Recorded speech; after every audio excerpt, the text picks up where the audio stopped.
Hey everyone. Welcome back to Marvel Harry. Get ready for an amazing tale. What if all Avengers adopted Harry at age 4 and each hero taught different power, making him unstoppable wizard? Smash that like button and subscribe for more. Here we go. Chapter 1, The Boy in the Cupboard. The mission was supposed to be simple.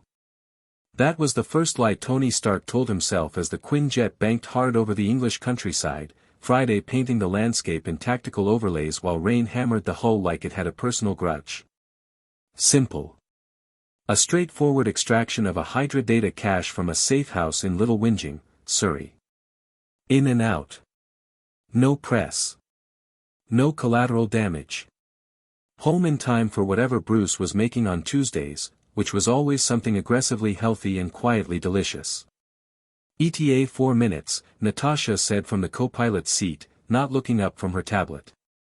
She was reading the mission dossier with the focused calm of someone reviewing a grocery list. Hydra cell is 6 operatives. Building is residential, they've been using a civilian neighborhood as cover for 3 months. Cozy, Clint said from the back, rolling his shoulders. Real estate values are about to plummet. We go quiet, Steve said. He was standing near the loading ramp with his arms crossed, already in full gear, the shield magnetic on his back. The man had a way of making a Quinjet feel like a briefing room just by standing in it. Minimum disruption. These are civilian streets. We extract the data, we contain the cell, and we leave. Define contain, Tony said. Non-lethal where possible. Define possible. Tony. I'm asking a clarifying question, Rogers. It's called due diligence. Wheels down, Natasha said, and the ramp dropped. The rain hit them like a wall. Little Whinging in the dark was all identical houses and sodium streetlights and the particular English quiet that made you feel like noise itself was against some local ordinance. The Quinjet had set down 2 streets over, cloaked, nestled between a row of hedgerows that some retired homeowner had shaped into aggressive geometric perfection. They moved fast. Natasha first, then Clint peeling off to high ground, the roof of a neighboring house, silent as smoke. Steve and Tony came in from opposite angles, Tony's suit running dark, the repulsors dialed down to standby. The HYDRA safehouse was number 4, Privet Drive, indistinguishable from every other house on the block except for the military-grade signal jammer Friday had pinged from 3 kilometers out. It took 11 minutes. That was the thing about HYDRA, they were dangerous right up until they weren't. The 6 operatives didn't have time to trigger anything, destroy anything, or make any noise worth mentioning. Natasha had the data drive before the 3rd operative hit the floor. Clint had 2 arrows in the comms array from the rooftop before anyone inside even knew there was a rooftop. Steve came through the back door, literally through it, hinges and all, and the remaining 3 operatives discovered very quickly that a vibranium shield in a narrow hallway left no good options. Tony swept the building from above, suit sensors running full spectrum. Clean. No secondary cache, no surprises, no, Stark. Friday's voice was quiet in his earpiece. Not alarmed. Careful. Yeah. I'm picking up a biological signature. Subfloor. There's a small enclosed space beneath the staircase. The heat signature is. A pause that Friday almost never took. Very small, boss. Tony landed in the front hallway. The house was a snapshot of interrupted normality, a half-eaten dinner on the kitchen table in the other room, a television flickering in the sitting room through a half-open door. Someone had been living here. Several someones. But the house felt wrong in a way he couldn't immediately name, some architectural wrongness that prickled at the edge of his attention. Then he saw the door. Under the stairs. Small. Painted the same cream color as the walls, like someone had worked very hard to make it invisible. A latch on the outside. A padlock, small and cheap and absolutely present, which meant it locked from the outside only. Nat, he said. She was already beside him. She'd seen it too. Her face had done a thing, a very small thing, a tightening around the eyes, that Tony had learned over years meant she was furious. "Steve," she said quietly. Steve came around the corner from the kitchen, took one look at the door, and stopped. The padlock came off in Tony's hand. The latch flipped. He pulled the door open. The space under the stairs was roughly the size of a large wardrobe. There was a thin mattress on the floor, so flat it barely deserved the name. A single moth-eaten blanket. A pile of broken toy soldiers arranged along the baseboard with careful, deliberate precision, like someone had organized them because organizing them was the only thing they could control. A crayon drawing tacked to the wooden wall with a bent thumbtack, a drawing of something that might have been people, or might have been giants, the perspective wild and the colors vivid in that way children's drawings are when the child has spent a lot of time alone. And curled in the corner, knees to his chest, a little boy. He couldn't have been more than 4 years old. Maybe younger. He was small, far too small, the kind of small that comes from not enough food over a long enough time. Dark hair that needed cutting badly, tangled around a face that was mostly eyes. Huge green eyes behind round glasses that were cracked along one lens and held together at the bridge with what looked like Scotch tape. He was wearing a shirt that would have fit a child 3 times his size, drowning in it, and he was very, very still. Not asleep. Awake. Watching them. Tony had faced Thanos. He had stood in the vacuum of space. He had watched New York fall and caught it and put it back together. He was not, by any reasonable definition, someone who was easily knocked sideways. The child looked at him and didn't say anything, and Tony felt something in his chest do something it had absolutely no business doing. "Hey," Tony said. He crouched down, and was dimly aware of how absurd he must look, a man in pieces of Iron Man armor, crouching in a hallway in suburban England in the pouring rain, talking into a cupboard. "Hey, buddy. You okay?" The boy's eyes tracked from Tony to Natasha to Steve. Measuring. The kind of measuring that children shouldn't know how to do. "Are you from the school?" the boy said. His voice was very small and very steady. "No," Tony said. "We're not from the school." "What's your name?" A pause. Deciding something. "Harry."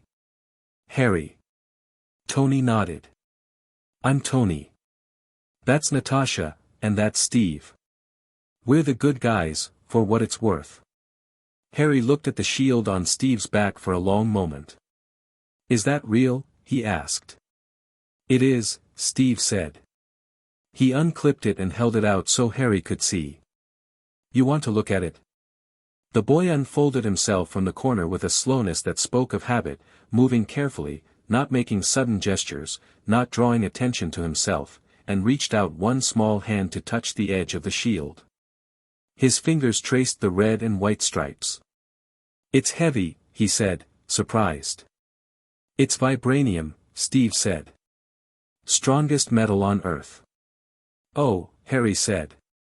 Then, looking up at Steve with those enormous eyes, "Are you going to put me back in when you're done?" The silence in that hallway lasted about 2 seconds. Then Natasha turned and walked into the kitchen, and they could hear her very controlled, very deliberate breathing from where they stood, which was the closest she ever came to losing her composure in the field. "No," Steve said. His voice was steady, but his jaw was doing something complicated. "No, Harry. We're not putting you back anywhere." What followed was not, strictly speaking, within mission parameters. The family, a large, purple-faced man named Vernon Desley, a horse-faced woman named Petunia, and a boy roughly Harry's age who outweighed Harry by what seemed like an unfair margin, were found upstairs, evidently having fled there when the front door came off. Vernon Desley came down the stairs with the specific bluster of a man who had never once in his life been in a room with people who could genuinely hurt him, and therefore had no mechanism to recognize that this was such a room. "What is the meaning of this?" he demanded, in a voice like a foghorn with aspirations. "This is private property. I will have you arrested." "I will call the police, I will, sir," Steve said. Vernon looked at him. At the shield. At Tony's armor. At Natasha's expression, which she had arranged into something that Clint once described as, like a wolf who's decided to be patient. "Sir," Steve said again, "there is a child who has been living in a locked cupboard under your stairs. The boy is he's fine, this is a family matter. Who is he?" Natasha said. "He's our nephew." The word came out like something Petunia had to pick up with tongs. "My sister's boy. She died. We took him in out of the goodness of, where does he sleep?" Tony said. A pause. "He has a bedroom," Vernon said. "Then why," Tony said, "is the space under your stairs fitted out like a prison cell? With a lock on the outside? And why is the kid in it?" Vernon opened his mouth. Closed it. His face had gone from purple to a color that didn't have a good name. Petunia spoke instead, thin and sharp. "He's abnormal," she said.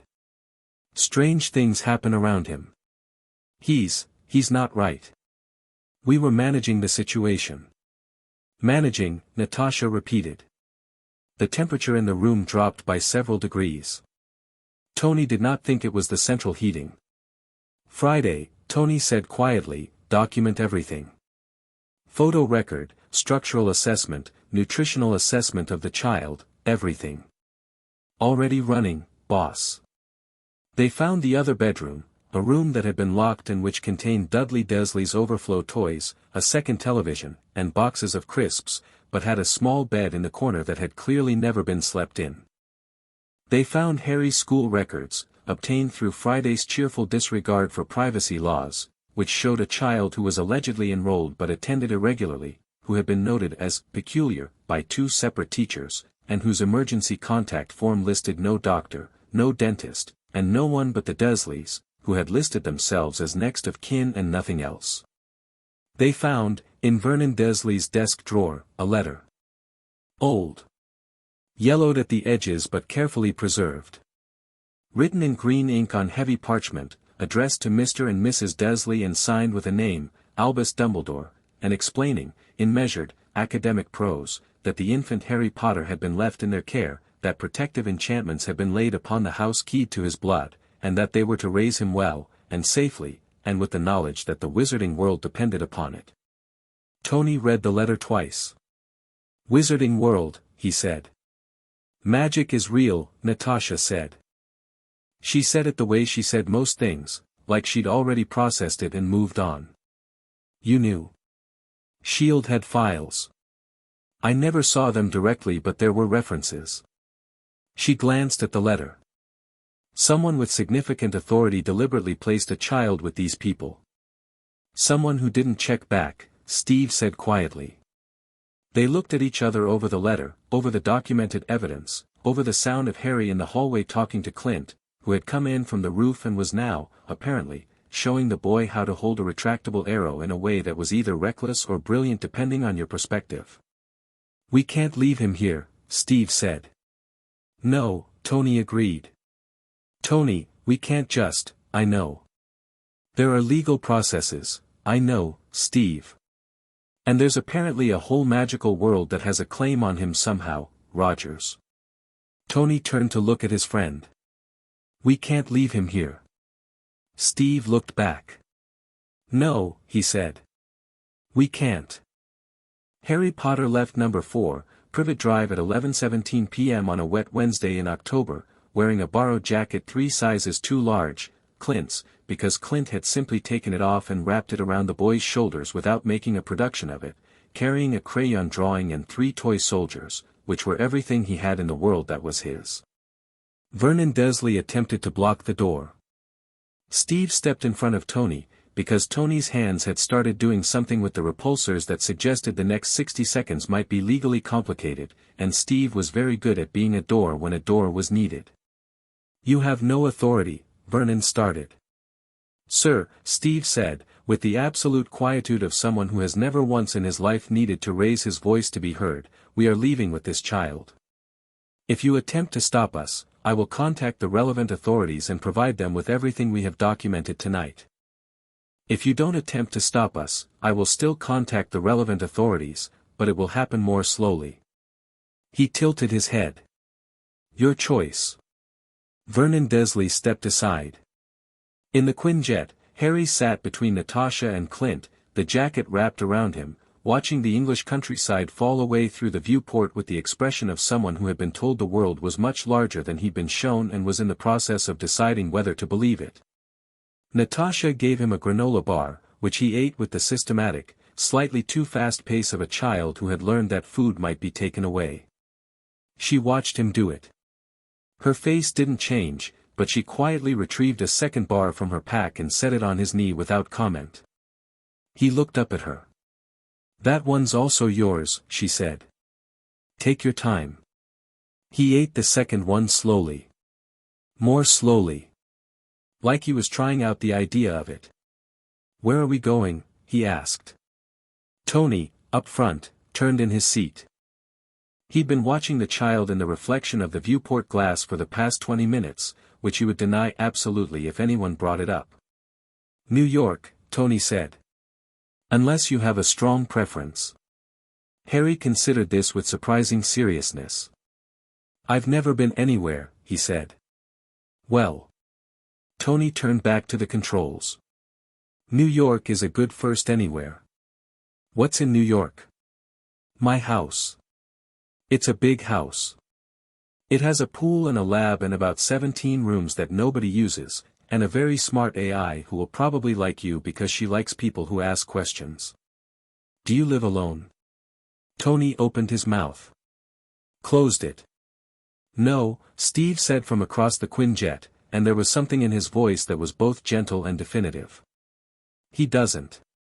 Harry thought about this. He looked down at the toy soldiers in his lap, running his thumb over one of them, a small, battered figure with most of the paint worn off. Are you going to keep me? He said. Very quietly. Not hopeful, exactly. More like someone who had learned not to be hopeful as a survival strategy, but who couldn't quite kill the impulse. Nobody spoke for a moment.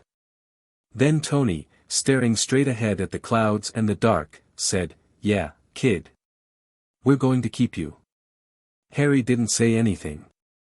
But when Natasha shifted her arm slightly, the way you do when you're inviting someone to lean, he leaned. His head barely reached her shoulder. He was asleep in 4 minutes. Clint looked at Natasha. She looked back at him. Neither of them said anything about the fact that she was looking at the sleeping child with an expression she didn't usually let anyone see. Tony, Clint said quietly. Don't, Tony said. I wasn't going to say anything. Yes, you were. I was going to say, Clint said, that Fury is going to have a full breakdown. Let him, Tony said. I've been looking for an excuse. Nick Fury's breakdown, when it arrived, was the controlled, terrifying kind. It happened the next morning in the conference room at the compound, which was glass-walled and looked out over the Hudson Valley in the particular golden way October had of making everything look like someone had painted it. Harry was in the kitchen with Bruce, who had materialized from his lab at some point in the early morning hours, found a child sitting at the counter staring at the coffee machine with focused fascination, and dealt with the situation by making pancakes. Bruce Banner, as it turned out, made extraordinary pancakes. Fury stood at the head of the conference table and looked at Tony and Steve with the expression of a man doing very complicated internal arithmetic. You took a child, he said. We rescued a child, Tony said. Different verb. From a Hydra safehouse. Which the family happened to be living next to. Adjacently. Thematically adjacent. Stark. The child was locked in a cupboard, Nick, Natasha said. She was leaning against the wall with her arms crossed, and somehow she always occupied a room in a way that made it clear she was the most dangerous thing in it regardless of who else was present. Under the stairs. With a padlock. He weighs 18 kilograms.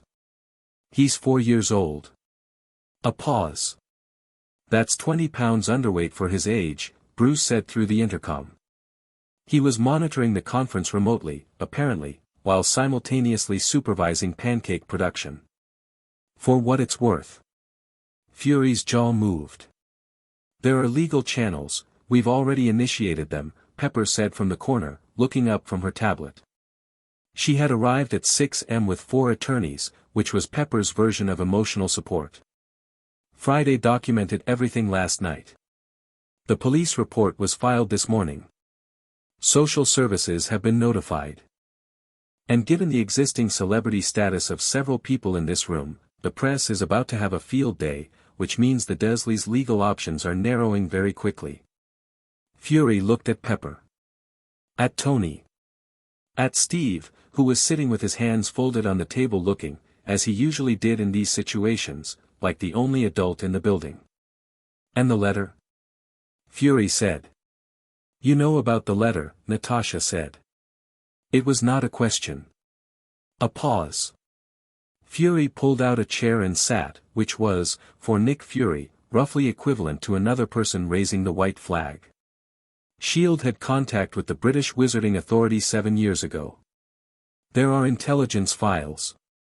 Classified, obviously. Obviously, Tony said. Well, not anymore. He pulled up a holographic display.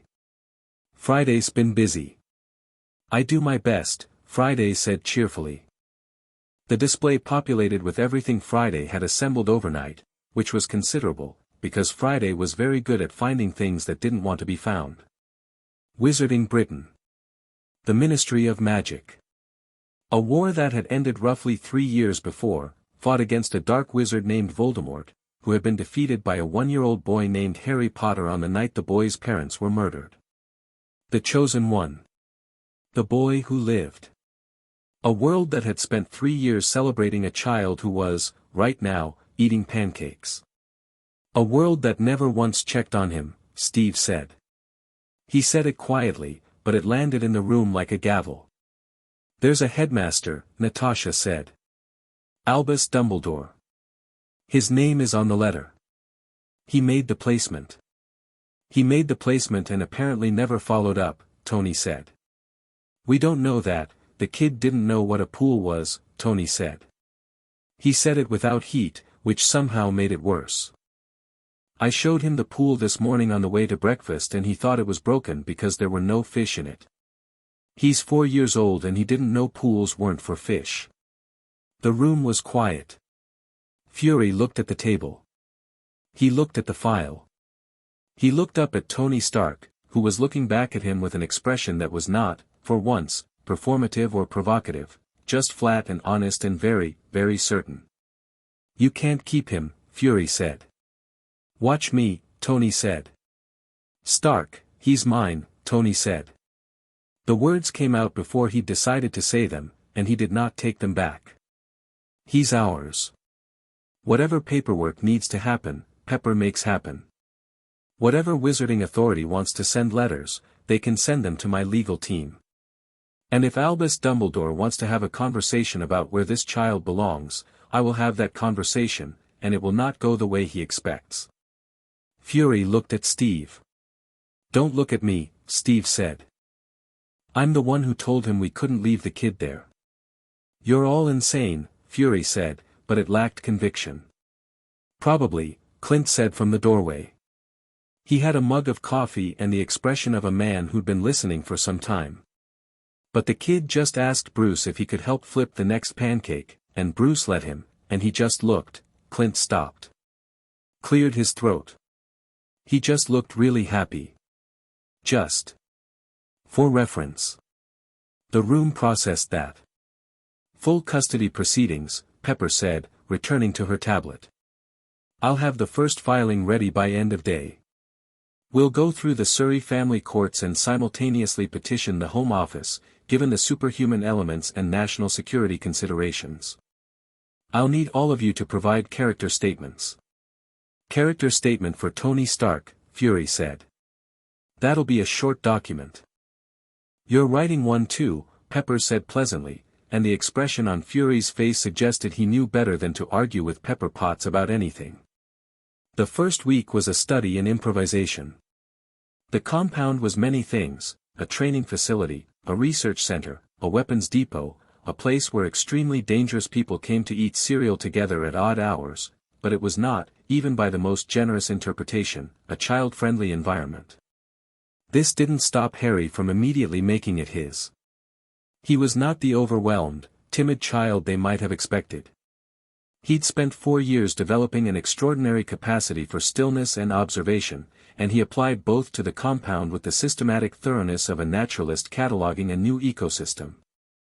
He identified within the first 48 hours which rooms were quiet: the library, the east greenhouse, the small sitting room on the 3rd floor that nobody seemed to use, which people operated on what schedules. Tony barely slept, Natasha woke before anyone else, Steve ran at 5 am and would sometimes see Harry watching from the window and wave, and which machines made which noises. The espresso machine's boiler had a distinctive pre-cycle sound, the training room had a ventilation hum, Tony's lab made a low electrical thrum that you could feel in your teeth if you pressed against the door.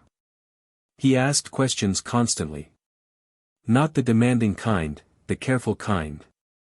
He would appear at the elbow of whoever he was curious about and wait to be noticed, and then ask his question in that small, steady voice, and then listen to the entire answer without interrupting, and then say thank you, and then disappear. By day 3, Tony had added a step stool to the lab entrance because Harry had figured out the keypad code by watching Tony's reflection in the glass door and had been letting himself in to look at the holograms. You should have changed the code, Natasha said. To what? Tony asked. He figured it out in 48 hours. Any code I pick, he'll figure out. I'd rather have him in the lab where I can see him than wandering the compound solving codes and getting into the armory. That's surprisingly reasonable. I'm occasionally reasonable. Don't tell anyone. The magic started on day 4. Bruce saw it first. He was in the greenhouse. He maintained a small garden on the east side of the compound, herbs mostly, partly for his own calm and partly because growing things was a way of practicing patience, and Harry had followed him there, asking careful questions about which plants were which. Bruce was explaining rosemary when the pot at the end of the bench quietly levitated 6 inches off the surface, hovered, and settled back down.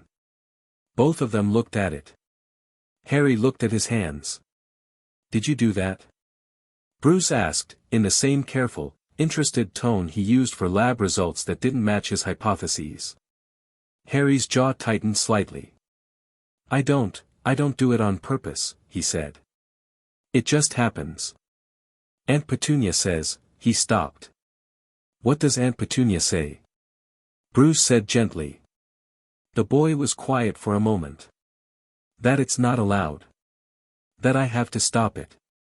He looked up at Bruce with an expression that Bruce, who was very familiar with the particular shame of being afraid of your own capabilities, recognized immediately. I've been trying to stop. Bruce said. He looked at the pot. How long has it been happening? Always, I think. When I'm really scared or really upset or sometimes just. He gestured vaguely. Just when? Is it getting stronger? Harry thought. Yeah. Bruce nodded slowly. He picked up the pot and set it back on the bench. Then he sat down on the stool beside Harry and thought about what to say, which he did with the same care he brought to everything. Harry, he said, I am going to tell you something important. The things that make us different, the things that make us feel dangerous or weird or wrong, those things are not bad. What matters is whether you can learn to understand them. Whether you can be in control of them instead of them being in control of you. Harry watched him. I have something inside me that I spent a long time being terrified of, Bruce said. Something very powerful. For years I thought the only answer was to make it stop. But you can't make real things stop. You can only learn how to work with them. A pause. The rosemary moved slightly, a faint shimmer around the leaves. What happened? Harry asked. When you tried to make it stop. It kept happening anyway, Bruce said, and I wasn't prepared, so it was always worse than it needed to be. Harry looked at his hands for a long time. Then he looked at the pot. The pot rose again. Slowly, deliberately this time. About a foot off the bench. Okay, Harry said quietly. More to himself than to Bruce. Okay. He set it back down. Bruce smiled. You want to learn the names of more plants? Yes please, Harry said. Tony's reaction to learning about the magic was characteristically Tony. Okay, he said, in the lab, surrounded by 12 floating holograms, so it's real. Magic is real. We've established this. Thor exists, the Infinity Stones were real, why not magic? Fine. He pointed at Bruce. How does it work? We don't know yet, Bruce said. Yes, but theoretically, Tony. I'm just saying there must be a measurable, Tony, he's 4. Nearly 5, Harry said from the corner, where he was sitting on Tony's work stool eating an apple and watching the holograms rotate with unabashed fascination. Nearly 5, Tony said. Which means we have time to develop a theoretical framework before any formal training. He doesn't need a theoretical framework, Natasha said. She was leaning in the doorway. She did that a lot, appeared in doorways, watching. He needs to feel safe. He is safe. He needs to know he's safe. She looked at Harry. There's a difference. Harry had been listening to all of this with the attentive, slightly cautious expression of someone who was still not entirely sure they weren't going to be sent back. He'd been wearing that expression for 4 days. Not constantly, it would lift, sometimes, when he forgot to maintain it. Like when Bruce showed him the plants, or when Clint demonstrated a trick shot in the training room and the arrow banked off 3 surfaces and hit a target backwards, and Harry laughed, actually laughed, startled out of himself, bright and unguarded. Tony had saved that sound as a file in Friday's memory. He would also deny this completely. Hey, kid, Tony said, crossing to him. Can you do something for me? Harry looked up. What? Tony held out a pen.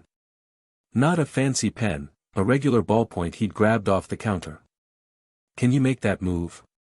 Like you did with the plant thing Bruce told me about. Harry looked at the pen. Looked at Tony. You're not going to, you don't think it's strange? Tony said. Buddy, I've been inside a wormhole. I've met a god. I've got a friend who turns into a giant green guy when he's annoyed. He nodded toward Bruce, who gave a small wave. Strange is relative. Also, strange is interesting. Can you do it? Harry looked at the pen. His brow furrowed slightly. Nothing happened for 5 seconds. Then the pen rose, straight up, spinning slowly on its axis, rising to eye level. It stopped. Hovered. Rotated once, twice. Set itself back on the counter. Tony looked at it for a moment. Then he looked at Harry, whose cheeks had gone faintly pink, whether with effort or something like pride, impossible to say. Friday, Tony said. Already recording, boss, Friday said. Full spectrum.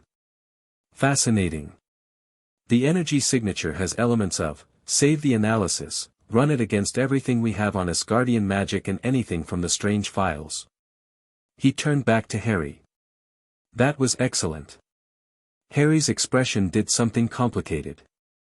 Like he'd braced for something and it hadn't happened. Really? Really? Tony picked up the pen and handed it back to him. Do it again. Slower this time. Thor arrived on a Friday. He arrived the way Thor usually arrived, from the sky, with more drama than was strictly necessary, the Bifrost depositing him in the compound's back lawn in a column of light that set off 3 different proximity alerts and gave the compound's automated defense system a very stressful 30 seconds. He was carrying a bottle of something Asgardian that probably constituted a health code violation, and he was, as always, enormously cheerful. Stark, he bellowed, from the lawn. I have returned from Asgard. My father sends his, oh. He had come around the corner of the compound and found Harry. Harry was in the garden with Bruce, as had become his habit in the late afternoon. He was wearing a proper-fitting shirt now, Pepper had arranged for clothing to be delivered within 12 hours of their arrival, and Harry had gone through the experience of being measured for clothes with the slightly dazed expression of someone who had never been measured for anything. He was sitting cross-legged in the grass, watching a beetle make its way along the edge of a garden stone, and he looked up when Thor appeared. They regarded each other. Thor was 6'3" and built like someone had assembled a small mountain and then made it personable. Harry was 4 years old and roughly the size of a medium-sized dog. "Hello," Harry said. Thor crouched down. This still left him at approximately Harry's eye level. He looked at the child with the particular searching attention that Thor brought to things he found genuinely surprising, which wasn't much, given that he'd seen most of what the universe had to offer. "You are the young one," Thor said. "The one Stark's woman has been filing legal documents about." "Pepper's not my woman," Tony said from the door. "She files your documents," Thor said, with the logic of someone who found human relationship structures baffling but tried his best. He looked back at Harry. "What is your name?" "Harry," said Harry. "Harry," Thor repeated, as though tasting the word. He nodded, satisfied. "I am Thor Odinson, son of Odin, once and current king of Asgard." He paused. "You may call me Thor." "Okay," Harry said. He looked at the hammer at Thor's belt. "Is that Mjolnir?" Thor's eyebrows went up. "You know of Mjolnir? Tony told me about it. He said you hit him with it once and it was like getting hit by a falling city." "That is not quite accurate," Thor said, looking over at Tony. "It was more like, it was accurate," Tony said. Thor stood up, to his full height, and laughed. The laugh echoed off the compound walls. Harry did not flinch. He watched Thor with those huge green eyes and something in his expression was, assessing. Not afraid. Not even particularly awed, which was unusual, because most people were at least somewhat awed by Thor, who was literally a god. "He is remarkable," Thor said, still looking at Harry. "Tell me about it," Bruce said. Thor went down on one knee again, not dramatically, just with the ease of someone who'd been raised in a culture where such gestures meant something. He looked at Harry. "Young Harry," he said seriously, "I would very much like to hear about everything you have learned since your arrival here. If you would permit me to sit with you for a while." Harry considered this. "Do you want to see the beetle?" he offered. "Enormously," Thor said, and sat down in the garden. Tony watched them from the door. Thor was pointing at the beetle and explaining something that Harry was listening to with deep attention, head tilted, the late afternoon light catching the green of his eyes. "You're going to let him train with all of us," Natasha said from beside Tony. "Yeah," Tony said. "I've been thinking the same thing. He's going to be extraordinary." "He already is," Tony said. He looked at the child in the garden, the one who'd been locked in a cupboard, who ate his second granola bar slowly because he was learning what it meant to be safe, who had made a pot levitate on his first full day without being told it was wonderful. "He already is and he doesn't even know it yet." "We'll show him," Natasha said. "Yeah," Tony said. "We will." They stood in the doorway while the day went gold around the edges, and in the garden a god and a 4-year-old boy watched a beetle cross a stone, and the world that Harry Potter had been promised, the one with people in it who looked at him and saw not something to be locked away but something incandescent, had already, quietly, irrevocably, begun. That night, long after the compound had settled into its particular late dark quiet, Tony sat in the lab with the recording of the floating pen. He ran the energy signature analysis. He cross-referenced it against Asgardian readings, against the energy traces from the New York incident, against what they had in the files on Dr. Strange, who they'd met, briefly, who operated in another sphere and had left the impression of someone who did not suffer inconvenience gladly but who was absolutely worth knowing. The energy was different from all of it. It was its own thing. Specific. Singular. "Friday," Tony said. "Boss. What does the growth projection say? If the energy output scales linearly with age?"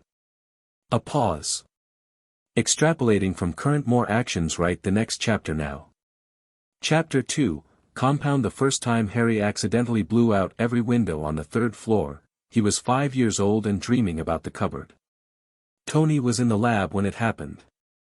The shockwave registered on every sensor in the building simultaneously, a pulse of energy that Friday clocked at approximately the equivalent of a localized EMP, except warm, except alive in a way that electromagnetic pulses weren't, rippling outward from the East Wing guest room they'd converted for Harry in concentric waves that knocked pictures off walls and set off car alarms in the parking structure 2 levels down.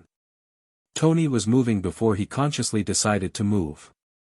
He took the stairs because the elevator required a button press and buttons took time, and he hit the third-floor hallway at a run to find Natasha already there, barefoot, in a gray t-shirt, hand on Harry's door. She hadn't knocked yet. She looked at Tony. He looked at her. They could hear him through the door. Not crying exactly.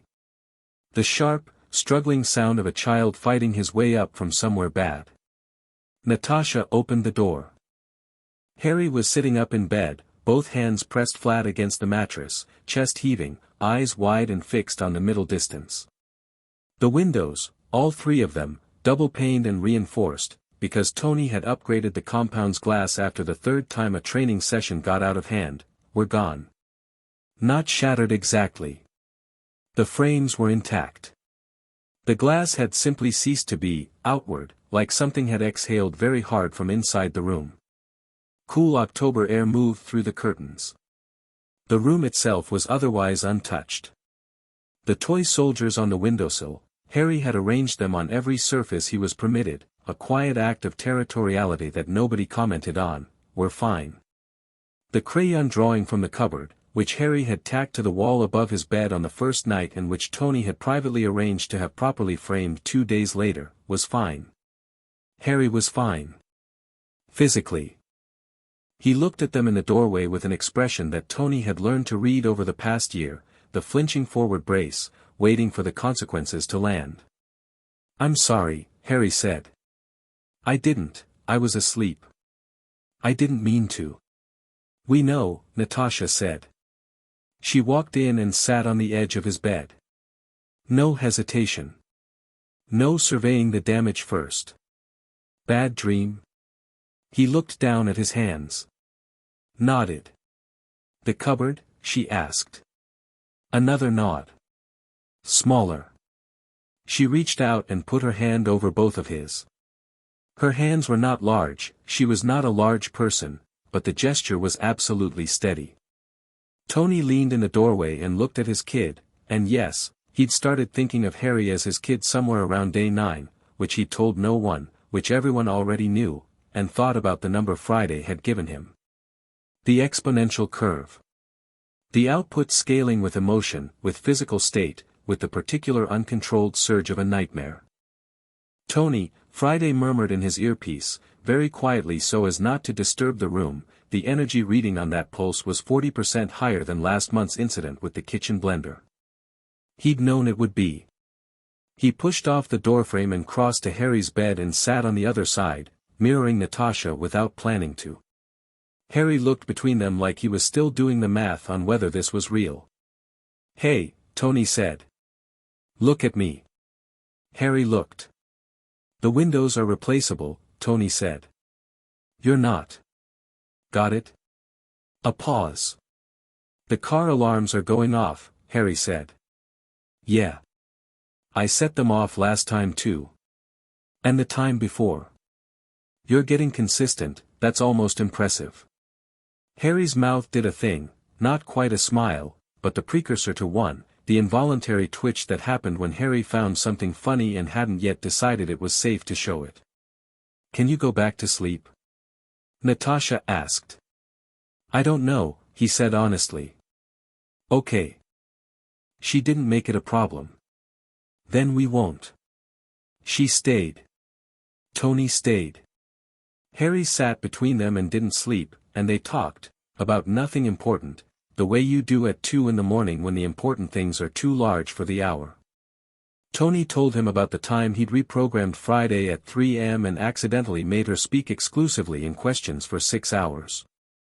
Natasha told him about a mission in Prague that had gone sideways in a way that was, in retrospect, extremely funny, though she told it without specifying what the mission had actually been, and Harry was already sharp enough not to ask. By 3:30 Harry was asleep again, sideways on the pillow with one hand still loosely around Natasha's wrist. Tony and Natasha looked at each other across the sleeping child. "The control is getting worse before it gets better," Tony said, very quietly. "That's how it works," Natasha said. "Growth isn't linear." "I know. I know that. He looked at Harry. "I need to get him some actual training. Not just me waving sensor equipment at him and Bruce theorizing. Real training. He's 5. He's 5 with the output of a small natural disaster when he has bad dreams. Nat, if we wait until he's 10 to address this properly, we're not waiting," she said. "But we're also not rushing him because we're worried. There's a difference." She looked at him levelly. "Yes. One is for him. The other is for us." Tony sat with that for a moment. Then he looked at the empty window frames, the October air coming through, the curtains moving gently. "I'll get the windows replaced by morning," he said. "I know you will." He stood carefully, not waking Harry. At the door he paused. "You know Strange owes me a favor," he said. "Or close enough to one." "Don't push it with Strange," Natasha said. "I'm not pushing, I'm leveraging. There's a, Tony.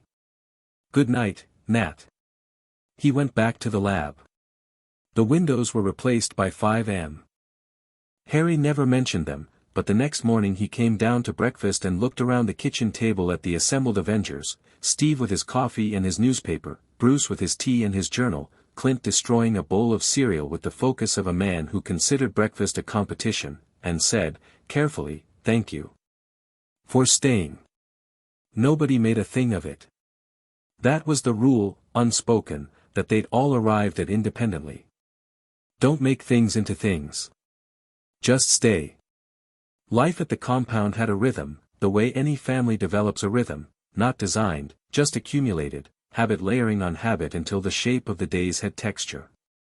Harry absorbed it with the appetite of someone who had spent 4 years in a space where days had no shape at all.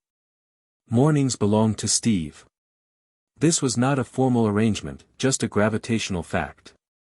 Steve ran at 5 and Harry started waking at 5:30, and somewhere around week 3 Harry had started appearing on the track in the grey pre-dawn wearing small trainers that Pepper had ordered and a look of absolute determination. Steve didn't slow his pace, exactly, but he restructured his route so that the first 2 laps were at a speed a 5-year-old could match if he pushed. Harry always pushed. He never asked Steve to slow down. He never complained about falling behind. He just ran until his legs gave out and then walked, fast, catching his breath, and when his legs came back he ran again. Steve watched him do this from ahead on the track and thought about a skinny kid in Brooklyn who'd had the same look, the one that said I will do this or I will die trying and I'm fine with either outcome. After runs there was breakfast, and after breakfast there was what Tony called general learning time, and what was actually Harry sitting in the lab watching Tony work and asking questions at a pace that would have exhausted anyone else. Tony answered every single one. He tried once, in the first week, brushing off a question about the arc reactor's energy conversion ratio because he was in the middle of something, and the look on Harry's face, brief, immediately suppressed, but unmistakable, the look of someone who expected to be dismissed, had made Tony set down his tools and spend 45 minutes explaining arc reactor physics to a 4-year-old. He'd never brushed off a question since. Harry's mind, Tony had discovered, was not the mind of a child who absorbed information and stored it. It was the mind of a child who absorbed information and immediately started testing its edges.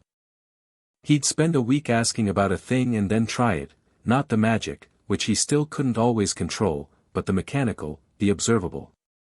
He rewired a simple circuit board at age 5 using instructions Tony explained verbally. He understood the logic of Friday's interface well enough to navigate it independently by the end of his first month. He had a mind that grabbed ideas by the collar and shook them to see what fell out. He's going to be dangerous, Tony told Bruce one afternoon, meaning it as the highest compliment. He already is, Bruce said, not looking up from his journal. The question is what kind. The evenings often belonged to whoever was around and willing, which meant they were chaotic in the particular warm way of a house where everyone has a different schedule but everyone tries.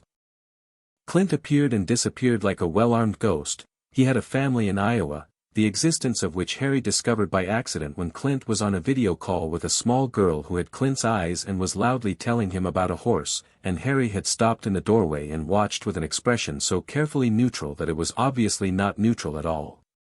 Clint introduced them after the call. That's Lila.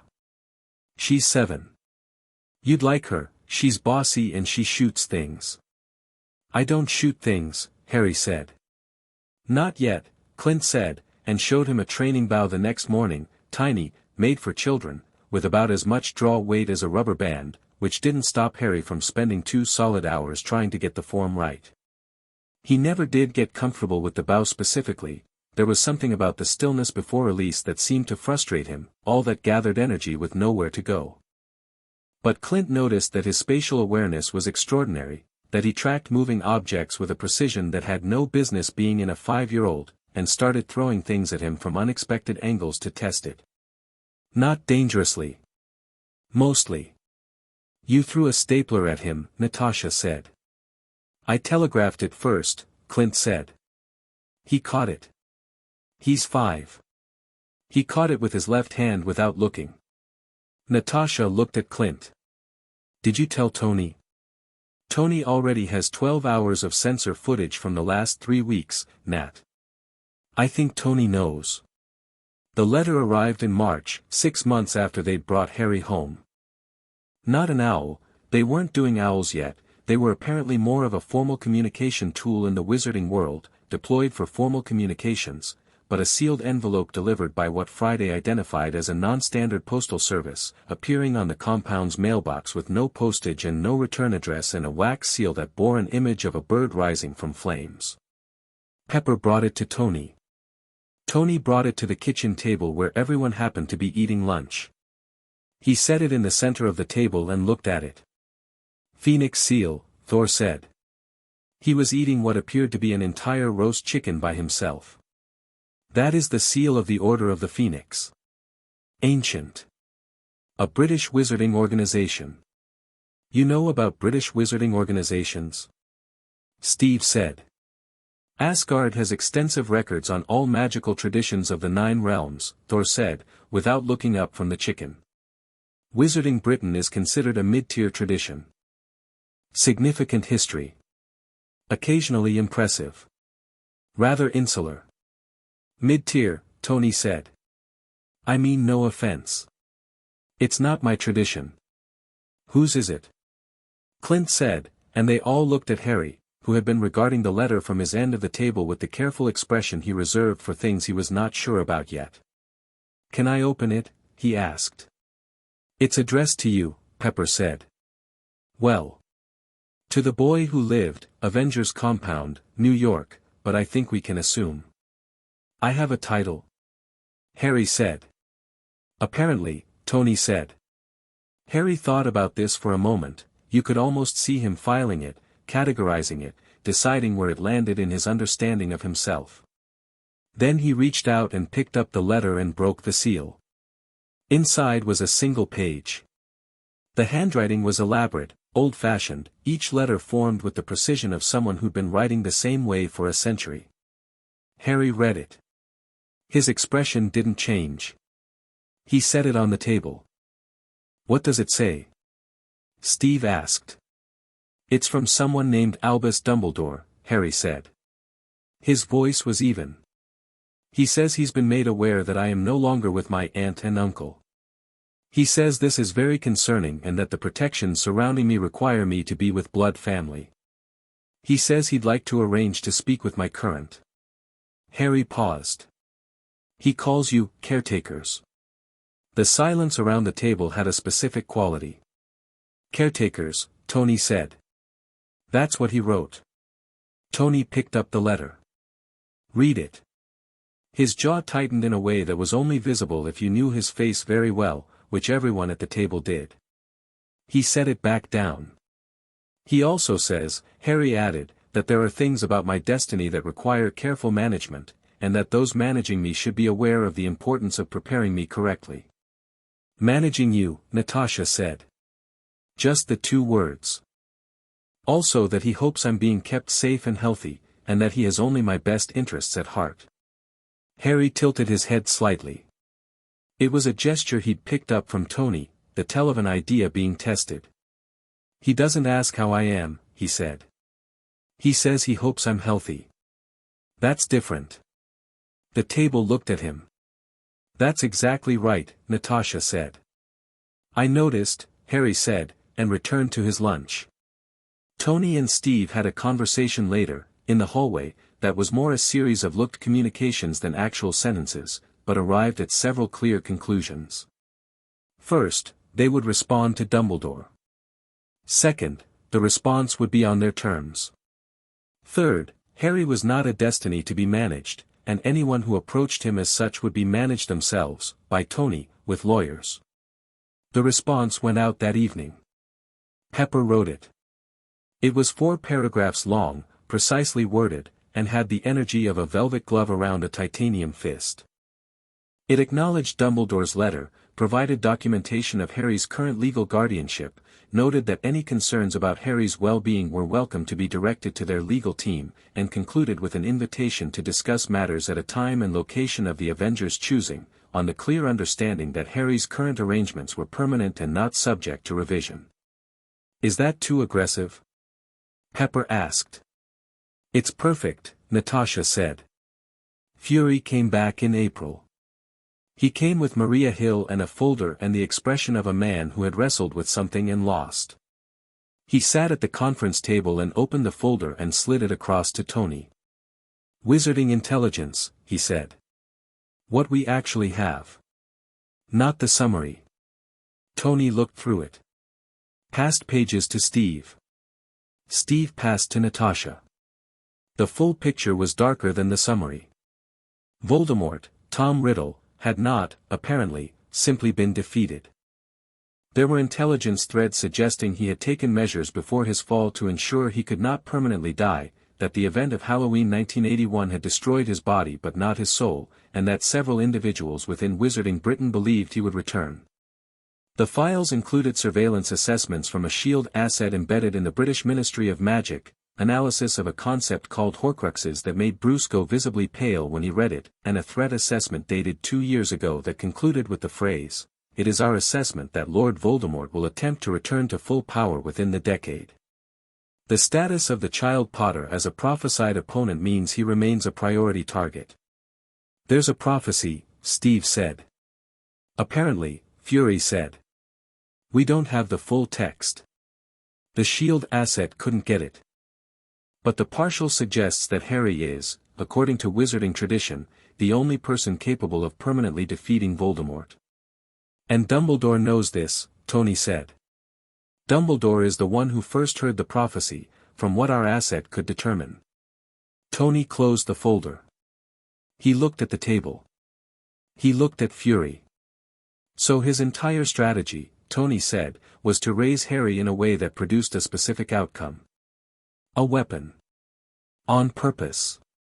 That's our assessment, Fury said. And the Dursleys were part of that. The blood protection thing. So he put a traumatized child in a house with people who hated him and then just didn't check. We believe he checked less frequently than he intended, Fury said, which was the most diplomatic thing Tony had ever heard Fury say. Less frequently, Tony repeated. He checked less frequently. Tony, Steve said. I'm fine. He was not fine. I'm completely fine. I just want to make sure I have the full picture of what this ancient, apparently brilliant wizard decided was the appropriate management strategy for a child. Tony, we're not sending him back, Tony said. To any of it. We're not sending him back to the blood protection situation, and we're not engineering his childhood to produce a specific outcome, and he's not a weapon. He's a kid. He's my kid. I know, Fury said. And then, unexpectedly, that's why I brought you the full file. So you know what you're dealing with. A beat. Tony looked at him. Are we actually agreeing on something? Tony said. Don't make it weird, Fury said. Bruce made the breakthrough in May. He'd been theorizing about Harry's magic for 6 months, building a framework, crossing it against everything they knew about energy systems from Asgardian physics to quantum mechanics to Wanda Maximoff's power signature, which Strange had provided in a heavily redacted file that Bruce had spent a week partially unredacting through sheer scientific stubbornness. He called everyone to the lab on a Thursday afternoon, unusual, because Bruce rarely called everyone anywhere, preferring one-on-one conversations, and presented his findings with the particular contained excitement of a scientist who has found something real. Magic, Bruce said, is not separate from physics. It's an extension of it. It operates in frequency ranges and energy densities that we don't have standard models for, but it obeys rules. He pulled up his framework on the holographic display. What Harry does, what all wizards do, from what I can extrapolate, is interact with a field that's pervasive throughout reality but normally inaccessible. Think of it like a radio signal. Most people don't have receivers. Wizards are born with them. And Harry? Tony asked. Harry has a receiver, Bruce said, and something has been significantly amplifying it. He paused. The night his parents died, the surviving energy from that event. The spell that hit him and didn't work. Whatever Voldemort intended, the rebounded energy interacted with Harry's natural capacity and... He searched for the word. Expanded it. Significantly. His receiver doesn't just pick up the signal. He's starting to interact with the underlying field in ways that bypass the standard magical interface entirely. Silence around the lab. Meaning what, exactly? Clint asked. Meaning most wizards need incantations, wands, structured ritual, those are the tools that help them interface with the field.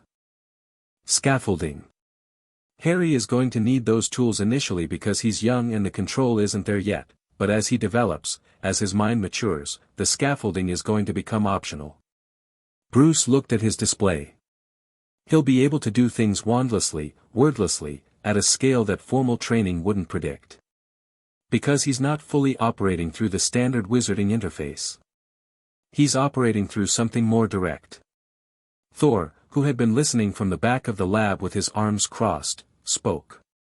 On Asgard, he said, there are texts that describe individuals who can touch the Yggdrasil directly. The world tree, the underlying structure of reality. Not with tools. Not through training. Directly. He looked at Bruce. They are called in our language something that translates roughly as world shapers. They are considered myth. Well, Bruce said, our myth ate pancakes this morning. Everyone looked at each other. Does Harry know? Steve asked. No, Bruce said. And I don't think we should tell him yet. Not because we want to hide anything, but because knowing the scale of what you might become before you have any real control over what you currently are is not helpful.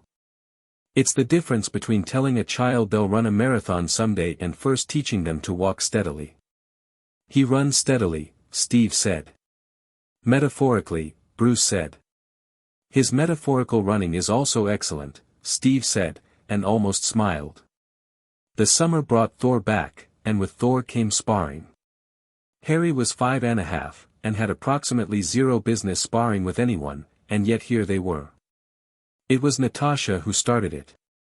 In the training room, on a warm June afternoon, she sat across from Harry on the mat with her legs crossed and said, "Hit me."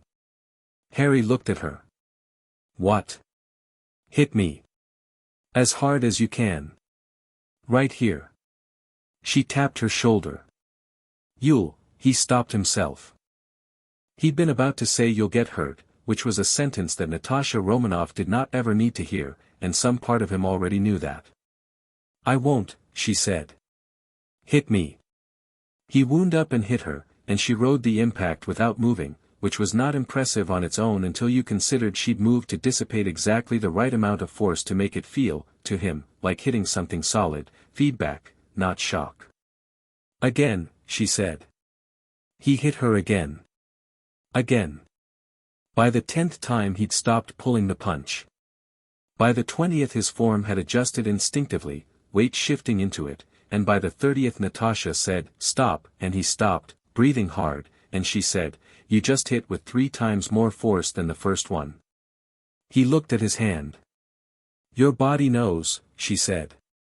"You just have to let it know you're listening." This became his daily lesson. Not complicated technique, Natasha was too good a teacher to front-load complexity, just the foundational grammar of a body learning to be capable. How to fall without getting hurt. How to use an attacker's momentum.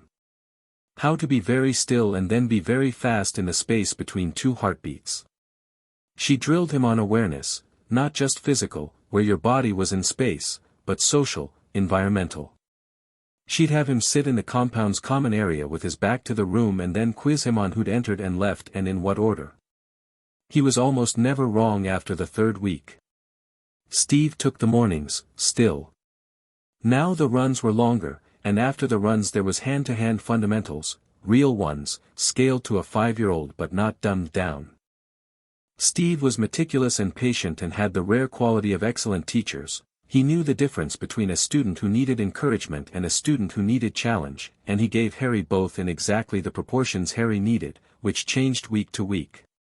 "You hesitated," Steve would say after a drill, not as criticism, as observation. "Then, why?" And Harry would think about it, actually think, the way Steve had learned to trust that Harry always would, and answer honestly. "Because I was calculating the angle. Because I heard something behind me. Because I wanted to see what you'd do first." Steve adjusted the drills accordingly. Thor's contribution was different. Thor didn't have a training plan. Thor had enthusiasm and philosophy and a total disregard for the concept of age-appropriate expectations, all of which, combined, produced results that should not have worked and absolutely did. He would take Harry to the compound's east lawn and tell him stories. Not children's stories, Asgardian history, actual accounts of battles and alliances and the structures of power that govern the 9 realms, told in Thor's rolling, dramatic cadence, with Harry cross-legged in the grass and utterly riveted. And within the stories, always, there was a lesson, not labeled, not extracted, just present, like minerals in water. How to read an opponent's intent before they moved. Why strength without wisdom was just destruction. What it meant to be the most powerful person in a room and choose restraint. "You are already strong, young Harry," Thor said one afternoon, lying on his back in the grass and looking at the sky, which he did sometimes without warning. "You will grow stronger. The question that matters is not whether you can break things. It is what you choose to build instead." Harry was lying on his back too, mirroring him. The magic had been quiet that day, which happened occasionally, not suppressed, just resting, like weather. "What if something needs to be broken?" Harry said. Thor turned his head to look at him. "Then break it completely," he said, "and know why." Harry thought about that for a moment. "I think the Dursleys needed to be broken," he said. "The situation needed to be broken," Thor said. "The people." He paused. "People who are cruel are usually also afraid. Fear is not worth breaking. It is worth understanding. Then removing yourself from it entirely." Harry was quiet. "Then, I'm not afraid of going back." "No," Thor agreed. "I know. But I don't want to. That is a different thing. You may have both. You are permitted to not want things." Harry stared at the sky. "Tony says I don't have to be afraid of anything here." "Tony is correct," Thor said, though he arrived at the right answer through his own particular route. "What route is that?" "He is afraid of everything," Thor said, with genuine warmth. "And he has decided that fear does not get a vote. It is very human and quite admirable. The incident with Fury's car happened in August, and was not, in Tony's opinion, entirely Harry's fault. The context was this: Fury had arrived unannounced, as Fury did, with a junior agent named Rollins who had the kind of face that suggested he'd never once second-guessed a decision he'd made. Rollins had been briefed on Harry in the way junior S.H.I.E.L.D. agents got briefed on things: facts only, no texture, no understanding of the person behind the file. He'd come through the compound's common area while Harry was reading on the sofa and had looked at him and said, to Fury, not bothering to lower his voice, "That's the asset. He's smaller than I expected." Asset. Harry had looked up from his book. He'd looked at Rollins. Then he'd returned to his book. Rollins' car, a regulation Shield. Black SUV parked in the compound lot, subsequently rose 8 feet off the ground and hovered there for approximately 45 seconds before settling back down without damage. Every window was down when it landed, despite having been up when it left the ground, and the radio was playing what Friday identified as a 1940s big band station at full volume. No one could prove Harry had done it. "Harry," Tony said, in the lab afterward, alone. Harry said, not looking up from the circuit board Tony had given him to work on, a simple project, or it had been, before Harry had spent a week making it significantly less simple. "The car," Tony said. Harry looked up. His face was tranquil. "I was reading," he said. "You were absolutely reading," Tony agreed. "And at no point were you doing anything else." "Correct," Harry said, and returned to the circuit board. Tony stood there for a moment. Then he sat down. "Hey," he said. "Asset. That word." Harry kept working. His hands were still. "It's not what you are," Tony said. "I know," Harry said. "Do you?" A pause. Harry set down the small screwdriver and looked at Tony. The green eyes behind the repaired glasses. Tony had taken him to an optometrist in May, and he now wore a proper pair, though he'd kept the taped ones because they were his first ones, were very steady. "You don't call me that," Harry said. "No. And Steve doesn't. And Nat doesn't. And Bruce doesn't, and Clint doesn't, and Thor doesn't." "Right. So," Harry said simply, "I know." He picked up the screwdriver. But his car did seem to want to be higher up. Temporarily. Tony left the lab before his expression could do anything unhelpful. He found Fury in the hallway and told him Rollins was not to come back to the compound. Fury, for once, didn't argue. The contact from the wizarding world, when it came in a form that mattered, did not come as another letter. It came on a Tuesday in late September, almost exactly a year after they'd found Harry, when a man appeared at the compound's gate with no appointment and an air of someone who expected the universe to accommodate his schedule. He was tall, broad-shouldered, wearing a bowler hat and a traveling cloak that somehow clashed with both itself and the surrounding decade, and he identified himself to the gate security as Cornelius Fudge, Minister for Magic of the United Kingdom. Tony met him at the gate. Not inside, at the gate. Fudge had the energy of a bureaucrat in a world where he was used to being important, now confronting the realization that importance is context-specific.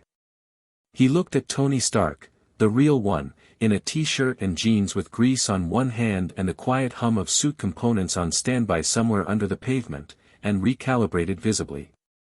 "Mr. Stark," he said. Yes, well. I'm here regarding the boy." "Harry," Tony said. "Yes, Harry Potter, his name is Harry," Tony said. "Just Harry. He's 6. Fudge adjusted his hat. "Quite. Well, Mr. Stark, you must understand that the boy, that Harry, is of significant importance to our world, and there are those who feel his current situation is working out great," Tony said. "May not be providing him with the appropriate preparation, funny.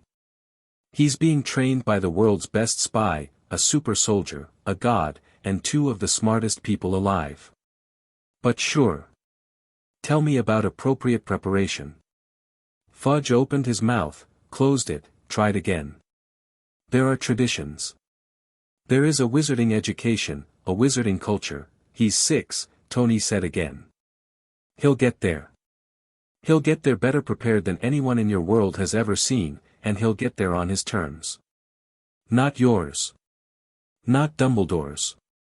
He looked at Fudge steadily. Are we done? Fudge looked at him for a long moment. He was not, Tony determined, a bad man.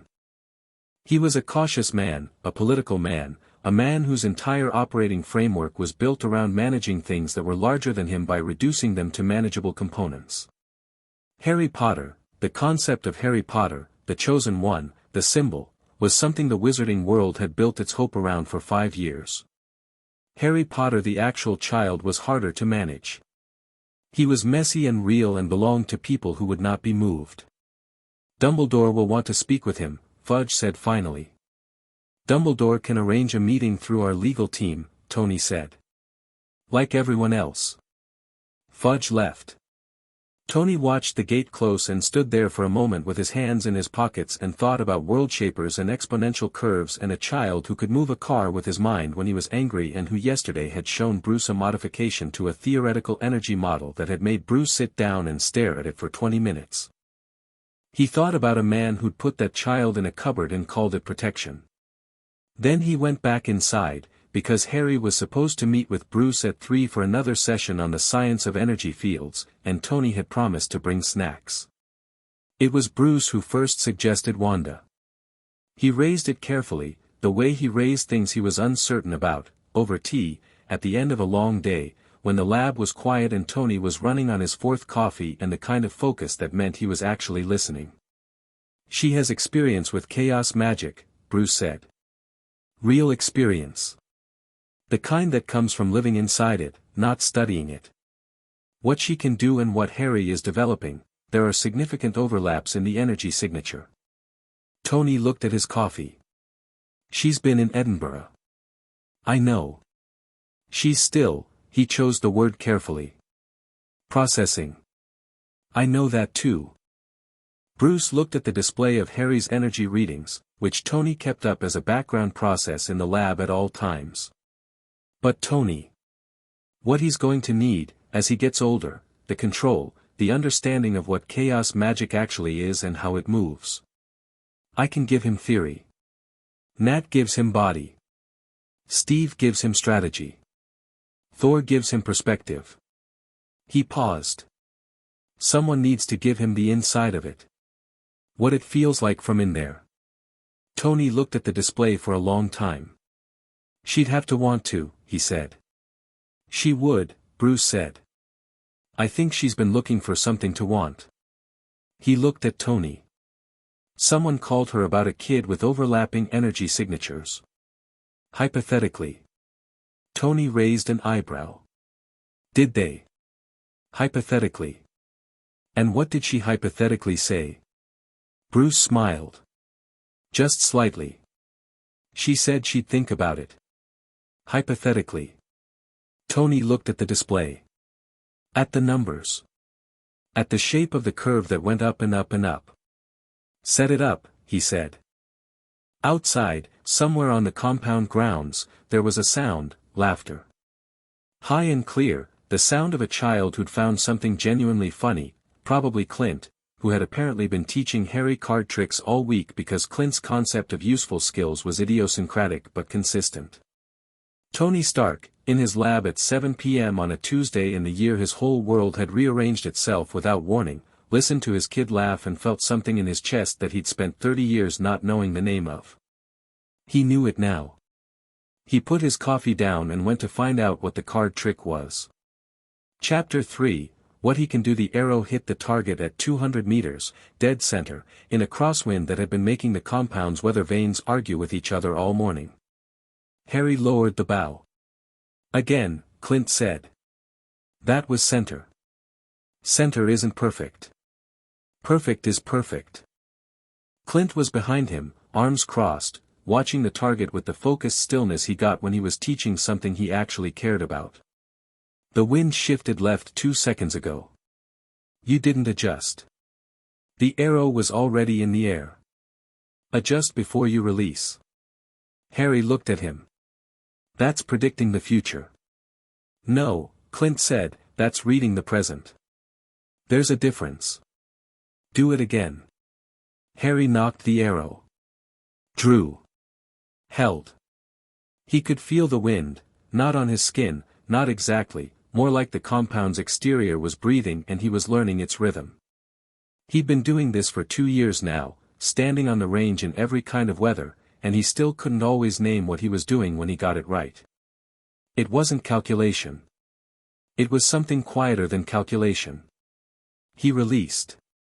The arrow punched through exactly where the last one had been, and a gust hit 2 seconds later that would have thrown it wide if he'd waited. Clint walked out to the target without speaking, pulled both arrows, came back. Held them up. Same hole. Okay, Clint said. Again. Harry almost smiled. He'd learned that from Clint too, the way satisfaction was only worth anything if you immediately raised the bar. He knocked the third arrow. He was 7 now. He'd been at the compound for almost 3 years, and the compound had become, without any formal declaration, simply where he lived, where he was from, where the word home lived in his chest. He was taller than he'd been, though not as tall as he should be, probably. Bruce said he'd catch up when his nutrition fully stabilized, and Tony had started adding protein supplements to his morning smoothie in a way that Harry pretended not to notice, and the cracked glasses were long gone. He wore contacts now, because Tony had pointed out that glasses were a tactical liability and Harry had agreed immediately, which had made Steve look at both of them with an expression of resigned affection. The magic had not gotten quieter. If anything, it had gotten louder, more present, more alert, like a second nervous system that was figuring out its own vocabulary. The window incidents had slowed, mostly because Harry's emotional range had expanded past the cliff-edge fear of nightmares into something more varied and therefore more manageable. The magic responded differently to different states. Fear made it blast outward. Anger was more focused, sharper, more targeted. Concentration made it precise. Joy made it do things that were objectively beautiful and occasionally inconvenient, like the time he'd been genuinely delighted by something Thor said and every light in the East Wing had turned the exact color of Aurora Borealis for 6 minutes. Wanda had been at the compound for 4 months. She'd arrived on a gray February morning with one bag and the wariness of someone who had learned to expect the floor to disappear beneath her feet. Harry had been in the kitchen when she came in. He was usually in the kitchen in the mornings. It was where everything happened, and he'd looked up from his cereal and they'd looked at each other. She had dark eyes that had seen a lot. Harry had green eyes that had also seen a lot. They recognized something in each other immediately, the way frequencies will. "You're Wanda," Harry said. "You're Harry," she said. "Do you want cereal?" She sat down. He pushed the box across. They ate cereal together in the quiet kitchen, and by the time Bruce arrived for his morning tea the two of them were deep in a conversation about whether dreams could be literal windows into other places or just the brain processing noise, which was the sort of conversation that happened naturally when you put a chaos witch and a nascent magical anomaly in the same room and gave them 10 minutes. Wanda's training sessions were nothing like the others. Steve put Harry in a gym and made his body learn. Natasha put him in the world and made his mind read it. Clint put him on a range and made his instincts sharpen. Bruce put him in a lab and made his thinking grow. Thor put him in a field and made his perspective expand. Tony put him in front of problems and made him break them apart. Wanda sat across from him on the floor of the East Room and said, "Show me what it does when you don't tell it what to do." Harry looked at her. "It might break something." "That's fine. Show me." He stopped holding it in. He hadn't been holding it in exactly, more like holding it still, the way you hold a large dog on a leash, not because the dog would do something wrong but because you're in a public place and people don't expect large dogs. He let it off the leash. The room moved. Not physically, the walls didn't shift, but the air did, the quality of the light did, the temperature did by several degrees, and 3 books fell off the shelf by the window without being touched and landed open, and the rug pattern rearranged itself briefly into something that might have been a map and might have been something more abstract, and Wanda's own power, the red of it, The chaos red that lived around her hands when she wasn't keeping it down, reached toward Harry's energy. The way two flames leaned toward each other. She looked at all of it. Okay, she said. Good. Good. Harry said. It's not destructive when it's not scared, she said. Look, the books opened, they didn't rip. The rug moved, it didn't burn. It's curious. She watched the air settle. It's curious because you are. Harry looked at the room. The books were still open. One was a history of Asgardian cosmology that Thor had left, the second a physics text that Bruce had been working through with him, the third was a novel, just a novel, a story, the kind Harry read at night when the compound was quiet. He looked at those 3 open books and felt something click. What it's interested in tells you something about it, he said. What it's interested in tells you something about you, Wanda said. Your power isn't separate from you. It's you. The loudest version of you. It shows what you're thinking about even when you're not saying it. She tilted her head. Science, battle, story. That's what you are right now. That's all of us, Harry said. Everyone here. Something in Wanda's expression softened. Yeah, she said. It is. They worked differently from there. Wanda didn't teach him spells, not yet, that would come, there was a framework of formal training that was inevitable given what Wizarding Britain would expect, but she taught him the inside of chaos magic, the way you teach a musician to feel before you teach them scales. She taught him to let it move without being afraid of where it went. She taught him the difference between force of will and brute force, which were almost the same thing and almost nothing alike. She was patient in ways she hadn't been before coming here, and Harry understood why without being told. Some wounds are healed by having something to take care of. He was careful with that knowledge. He didn't treat her like she was fragile. He just paid attention, the way he paid attention to everyone, the way he'd been paying attention to people since he was 4 years old in a cupboard because attention was the only tool he'd had. One afternoon in March, she'd stopped in the middle of a session and said, "You know when I'm about to say something is wrong before I say it." Your left hand, Harry said. The red comes slightly before you decide to speak. About 2 seconds. She stared at him. I didn't know I did that. I noticed at breakfast 2 weeks ago. I didn't say anything because I didn't know if you wanted to know. She looked at him for a long moment. You protect people's privacy even when you don't have to, she said. He shrugged. I just figure, people notice things about themselves when they're ready. Wanda had not cried. She had looked away for a moment. Then she'd looked back. Come on, she said. Let's do the resonance exercise. By July Harry could move things without looking at them. Not just small things. Tony documented it the way he documented everything, obsessively, with multiple sensor arrays, Friday running analysis on each session. The data was becoming something extraordinary, a picture of a power system that didn't fit any existing framework, that borrowed from several and exceeded all of them. The official training sessions were one thing. The unofficial ones were constant. Harry had absorbed the compound's rhythm so completely that training was less something that happened in designated windows and more something that was simply threaded through existing life. He trained with Natasha at 6, ran with Steve at 5, spent lab time with Tony and Bruce in overlapping pockets, had formal sessions with Wanda 3 times a week, and trained with Thor when Thor was there, which was more often now because Thor had decided he preferred the compound to Asgard on a temporary basis and Odin apparently wasn't in a position to argue. The compound had other visitors. The Avengers operated as a team, which meant the compound saw missions begin and end, saw people come and go with the urgency of things that mattered, and Harry watched all of it, quietly, absorbing tactics and conversations and operational logic the way he absorbed everything else. He'd started asking Steve about missions. What was the objective, he'd say, when Steve came back from a debrief. Extraction, Steve might say.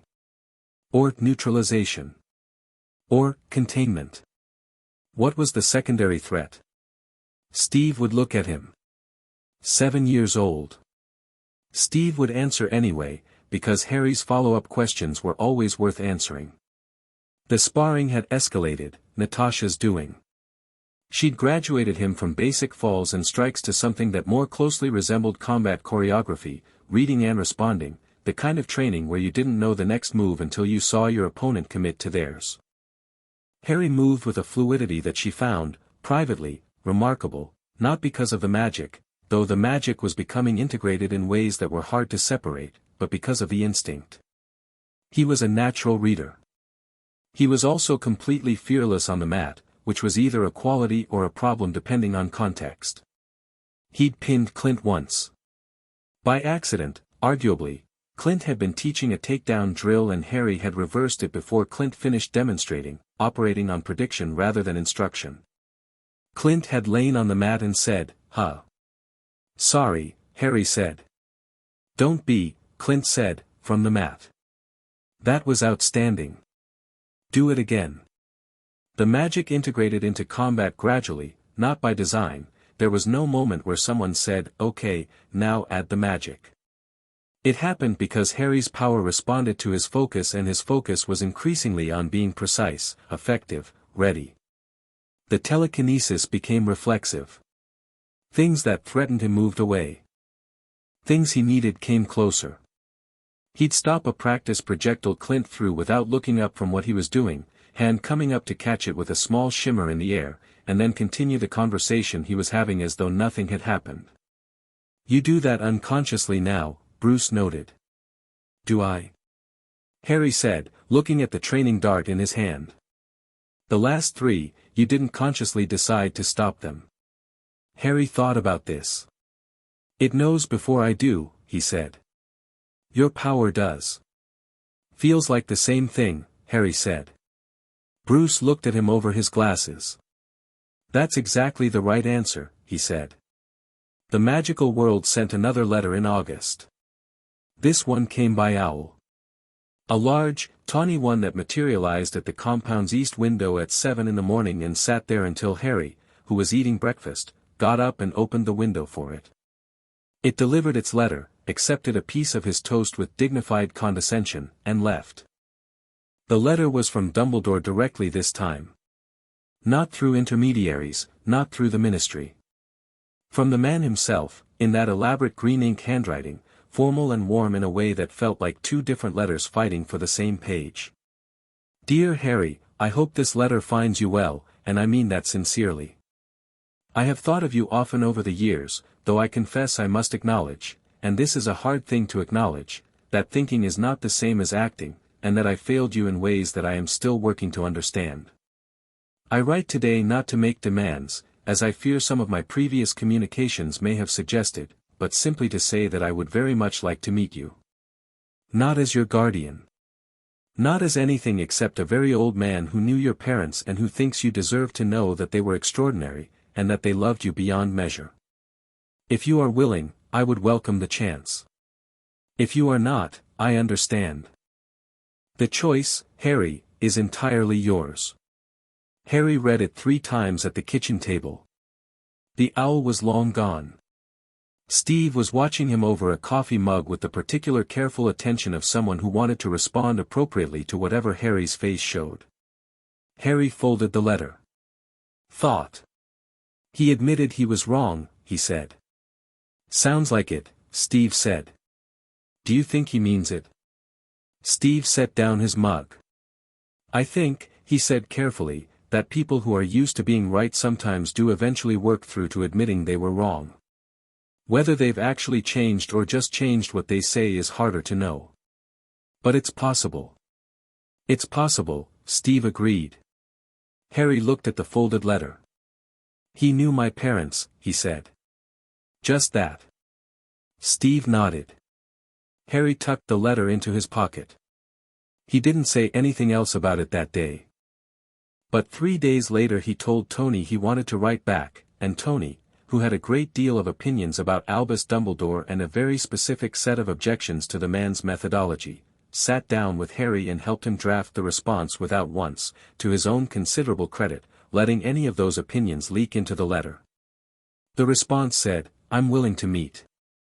Not yet. But willing. The thing that everyone had been building toward happened on a Thursday in October. It was an accident. Mostly. There was a training exercise, one of Tony's, which meant it was elaborate and involved technology and had at least 3 layers of contingency, because Tony didn't do simple, in which Harry was supposed to move through a live obstacle course while multiple automated systems tried to tag him. Tony had designed it as a combined skills test, measuring magic, movement, instinct and tactical thinking simultaneously. Harry went through the first 3 segments with the kind of focused efficiency that made Natasha quietly tap a timer and raise her eyebrows at Clint.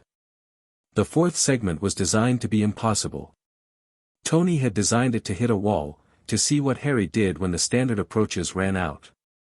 12 automated turrets came online simultaneously.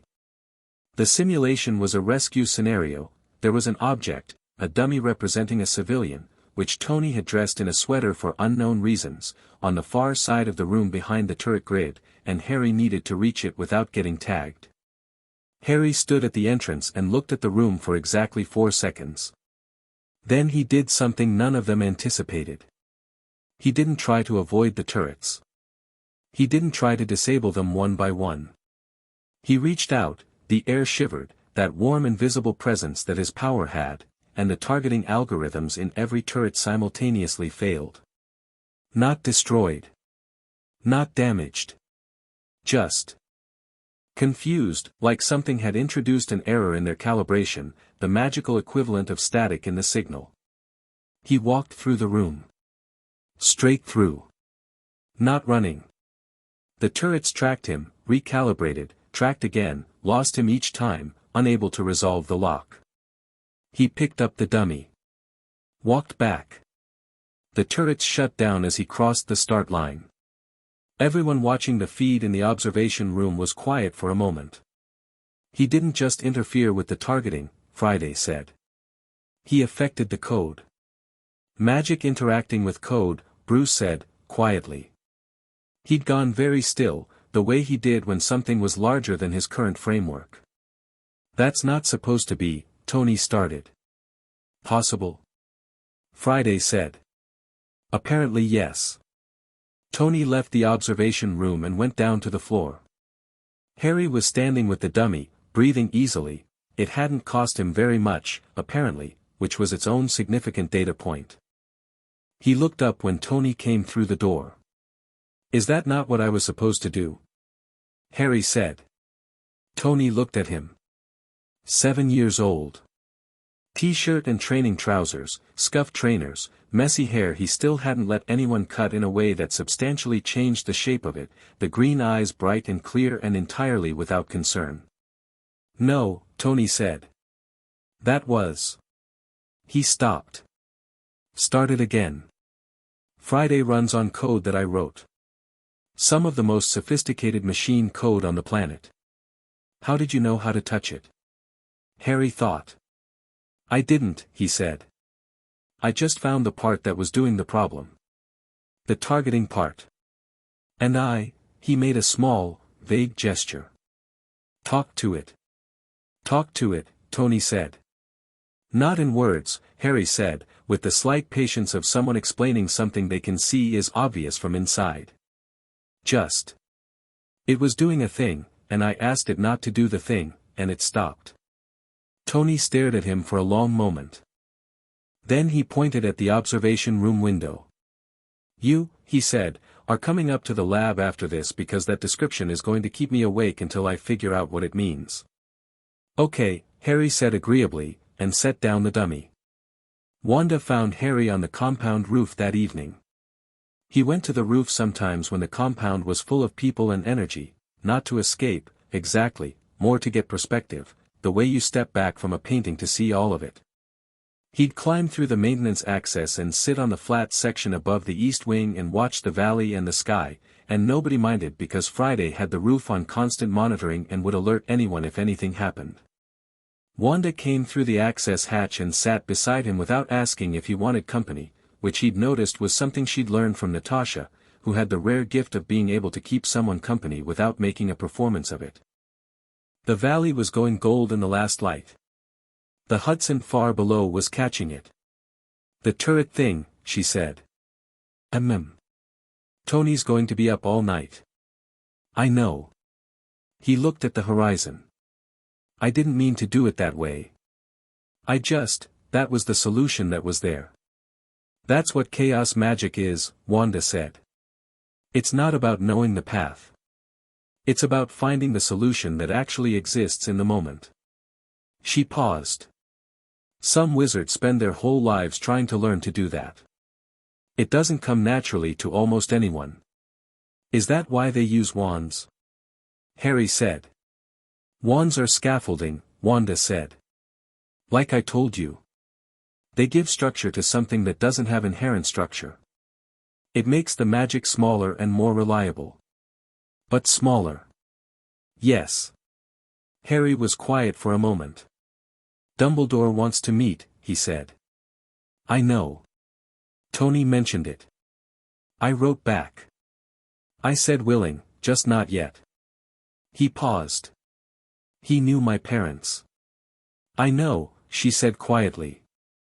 Everyone here is. He stopped, choosing the right word with care. Everyone here is mine. Or, I'm theirs. But I didn't have anyone before. And he might know who I was before I was with everyone here. Wanda looked at him. The last light was doing something generous to his face, he looked older in it, or maybe she was seeing ahead to what he'd become.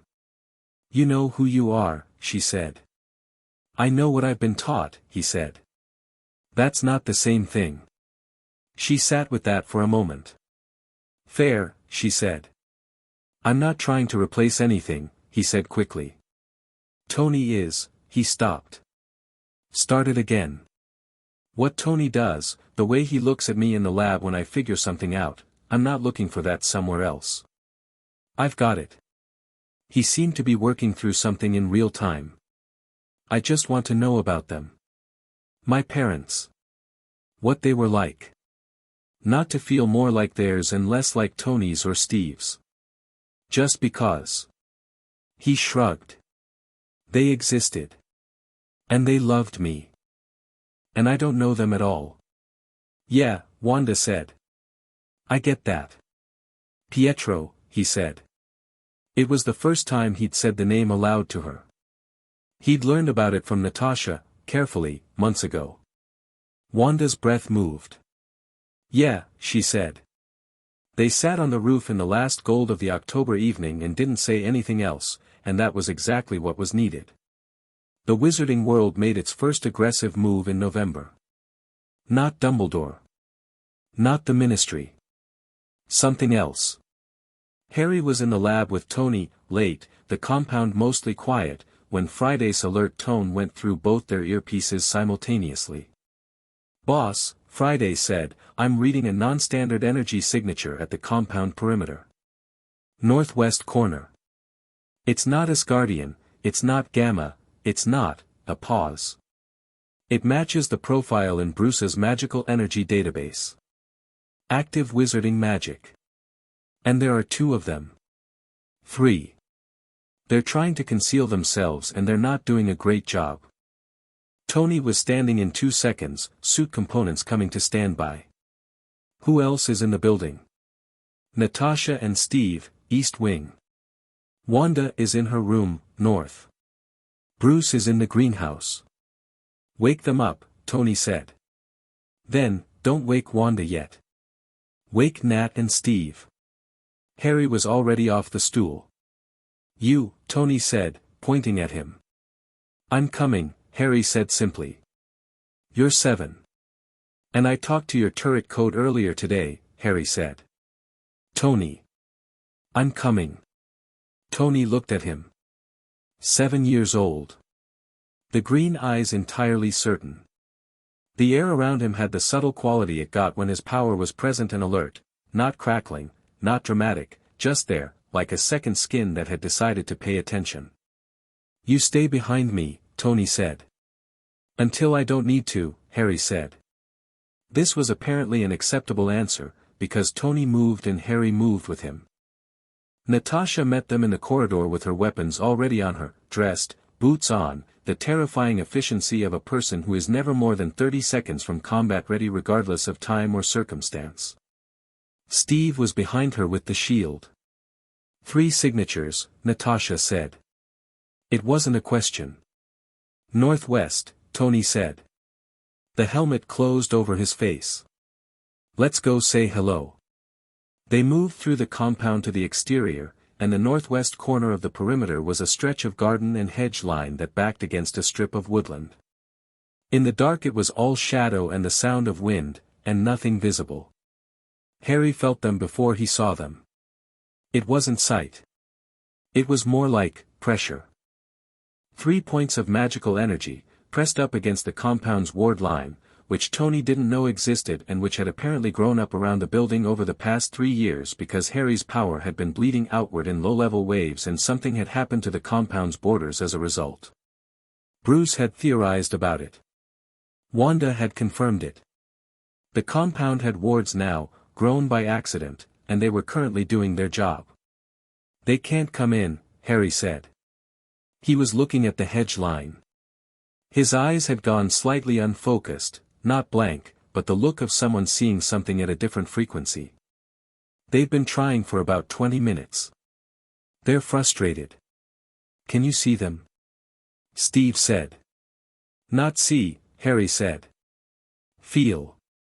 He took 3 steps toward the hedge. They're not fighting. They're testing. Probing the boundary. He tilted his head. They know someone's home. One of the 3 figures moved, and then they were visible, cloaked, dark robes, faces obscured. They'd dropped the concealment charm, apparently deciding it wasn't working. Tony's repulsors were live. Evening, his suit said, speakers giving it that pleasant modulated quality that meant the opposite of pleasant. The middle figure raised both hands, not attacking, showing empty. Cautious. We're not here to fight, a voice said. Male. Young. Anxious. And yet you tried to break into our compound, Natasha said. We tried to enter, the figure said. There was, your perimeter has, we didn't expect, wards, Harry said. The 3 figures went still at the sound of his voice. Like they'd expected him but somehow not expected him to speak. You didn't expect the wards. Because wards around a building full of non-magical people don't make sense. A silence. Harry Potter, the middle figure said. It wasn't a question. Who are you? Harry said. No fear in it. No aggression. Just asking. The figure reached up and pulled down the hood. A man in his 30s, round face, nervous eyes, a scar on his chin. The other 2 followed. A woman, roughly the same age, dark-skinned, wand visible at her wrist. Another man, older, with the calloused hands of someone who worked physically. My name is Kingsley Shacklebolt, the middle figure said. We're with the Order of the Phoenix. We're not here on Dumbledore's orders, this is unofficial, and he doesn't know we're here. He looked at Harry. We came because something is happening. Something your people need to know about. Our people, Steve said. I mean, the Avengers. Shacklebolt's composure was steadying, the professionalism reasserting over the nerves. And Harry. Specifically, and urgently, Harry. Tony's helmet folded back. His face was doing the thing it did when he was deciding whether to trust something, which was very quick math and very slow expression. You've got 60 seconds, he said. Give me a reason to let you inside. Shacklebolt reached into his robes. Tony's repulsors tracked the movement. The man pulled out a folded document, parchment, the wizarding kind, and held it up. There's been activity at an old site in Scotland, he said. Dark magic. Significant dark magic. The signature is. He paused. We've seen it before. We know what it means.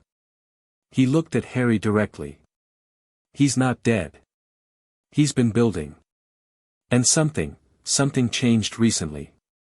Our monitoring spells have been detecting a new anchor point. An energy signature that started appearing on our tracking maps about 3 years ago.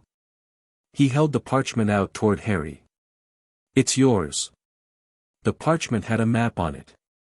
A tracking chart with energy signatures marked in different colors. In Scotland, a dark mass, old, complex, structured. And in New York, a point of gold-green light that was growing steadily larger year by year, spreading outward in slow warm pulses. Harry's power. Mapped from the outside, from the wizarding world's perspective. He knows you're here, Shacklebolt said quietly. And he's been watching you grow. The wind moved through the hedge. In the compound behind them, Friday registered the energy signatures and filed the data. Wanda, who had woken up on her own and come to the window of the north wing, looked out at the scene below and felt the red of her power move in her hands involuntarily. Harry looked at the map for a long time. Then he looked up at Shacklebolt. "Come inside," he said. "Tell us everything." Tony started to object, the protocols, the security implications, the fact that it was 11 p.m. and he hadn't finished his fourth coffee, but Natasha put a hand on his arm and he stopped, because Natasha's hand on your arm was a particular kind of stop. Harry had already turned and was walking back toward the compound entrance. "He's 7, Steve said quietly, watching him walk, the confidence in the set of his shoulders. "Yeah," Natasha said. "He just made a tactical decision in a live situation," Steve said. "Yeah," Natasha said again. "That was the right call," Steve said. "Gathering intelligence over maintaining a perimeter when the threat has already presented itself voluntarily." "I know," Natasha said. "He just did that instinctively." "Steve," Natasha said. "I know." They put Shacklebolt and his companions in the conference room. Wanda came down, took one look at the parchment map, and sat with an expression that was very still. "How active," she said. "The Scotland site?" Shacklebolt looked at her. He recognized her. The recognition had a specific quality, not fear, respect, and fear's shadow. Escalating. Over the past 6 months. Something triggered it. "Something," Tony said. Shacklebolt looked at Harry, who was sitting at the table like he was supposed to be there, like being present while adults discussed the dark wizard who'd killed his parents was a reasonable place to be at 7 years old. Which was either terrible parenting or the only parenting that made sense, depending on how you evaluated it, and Tony had arrived at the conclusion long ago that all parenting was improvisation and you could only measure it by what the kid became. "You," Shacklebolt said to Harry, not unkindly. "Your growth. The monitoring spells flagged something significant about 3 months ago. A change in your energy signature. A new quality in it." He glanced at Wanda. "We think it's the chaos magic integration." Wanda met Harry's eyes. The turret exercise. The day the magic had talked to Tony's code. Something in what Harry had done that day had changed the signature, made it broader, more complex, more visible on the magical detection grid. "He's been watching me grow," Harry said. He said it the way he said most things, without rising inflection, without drama. Just a statement being filed. And now something changed and he noticed. "Yes," Shacklebolt said. "So he's going to do something about it," Harry said. "Probably. Not immediately, he's not ready. He's still building." But the timeline is moving," Natasha said. "Yes." Harry looked at the map. He looked at the green gold point that was him, and the dark mass that was Voldemort, and the space between them. "Then we should move the timeline first," he said. The adults all looked at each other.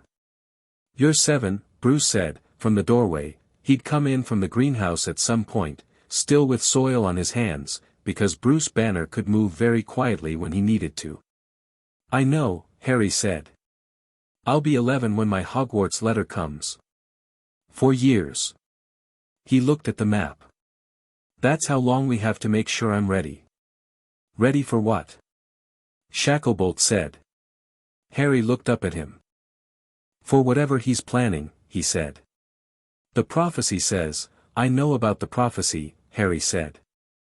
Shacklebolt blinked. Bruce found it in the shield files. Or the partial of it. He folded his hands on the table, and the gesture was so unconsciously like Tony's gesture when he was being precise that 3 people in the room noticed simultaneously. I don't care about the prophecy. Prophecies are predictions. Predictions assume you don't change the variables. We're going to change the variables. A silence. Then Clint, from the back of the room where he'd been leaning against the wall with his coffee since the early stages of all this, said, He sounds like you, Rogers. He sounds like all of us, Natasha said. Harry looked at them around the table, Tony, Natasha, Steve, Bruce, Clint, Wanda. His family. The people who'd taken a 4-year-old from a cupboard and given him everything they knew. He looked at them and something in his chest was warm and entirely certain. We're going to need Shacklebolt, he said to Tony. We need someone inside the wizarding world who isn't working for Dumbledore's plan. Tony looked at Shacklebolt. Shacklebolt looked at Tony. You vouching for him? Tony said to Harry. His magic is clean, Harry said. He said it simply, like it was a reading he'd taken. He's scared but he came anyway. That's worth something. Tony looked at the man for another moment. Then, Friday, set up a secure channel for external communications. Already done, boss, Friday said. You work with us, you work by our rules, Tony said to Shacklebolt. Our security protocols. Our information management. You don't report to Dumbledore, you report to me. Directly. That's the deal. Shacklebolt looked at Harry once more, then back to Tony. Agreed, he said.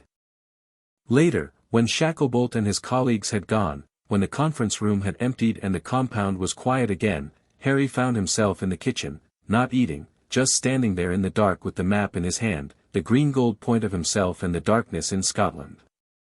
Natasha came in behind him. She turned on the small lamp over the counter, not the overhead lights, just the small one, and leaned against the counter and waited. He killed my parents, Harry said. Yes, Natasha said. He tried to kill me. Yes. And he's going to try again. Probably, she said. Not softening it, not escalating it. Just true. Harry set the map on the counter and smoothed it flat with both hands. He looked at it. Good, he said. Natasha raised an eyebrow. I'd rather know, Harry said. I'd rather know it's coming and have time to be ready than not know and be surprised. He looked at her. That's better, right? Knowing. Knowing is always better, she said. Then I'm fine, he said. He picked up the map, folded it, tucked it away. I'm going to bed. Okay, she said. He went to bed. He slept without dreams. The windows stayed intact. The next morning he was in the lab at 6 a.m. with Tony, asking about energy detection systems and whether magical signatures could be tracked in real time using Friday's sensor network, which led to 7 hours of the most productive research session they'd had in months and which Bruce later said had generated a theoretical breakthrough about magical energy propagation that they hadn't even been looking for. Harry was 7 years old. He was learning what he could do. He was only getting started. Chapter 4, Hogwarts doesn't know what's coming. The letter arrived on a Tuesday in July, carried by an owl so large it had to bank sideways to fit through the kitchen window. Harry was making toast when it came in.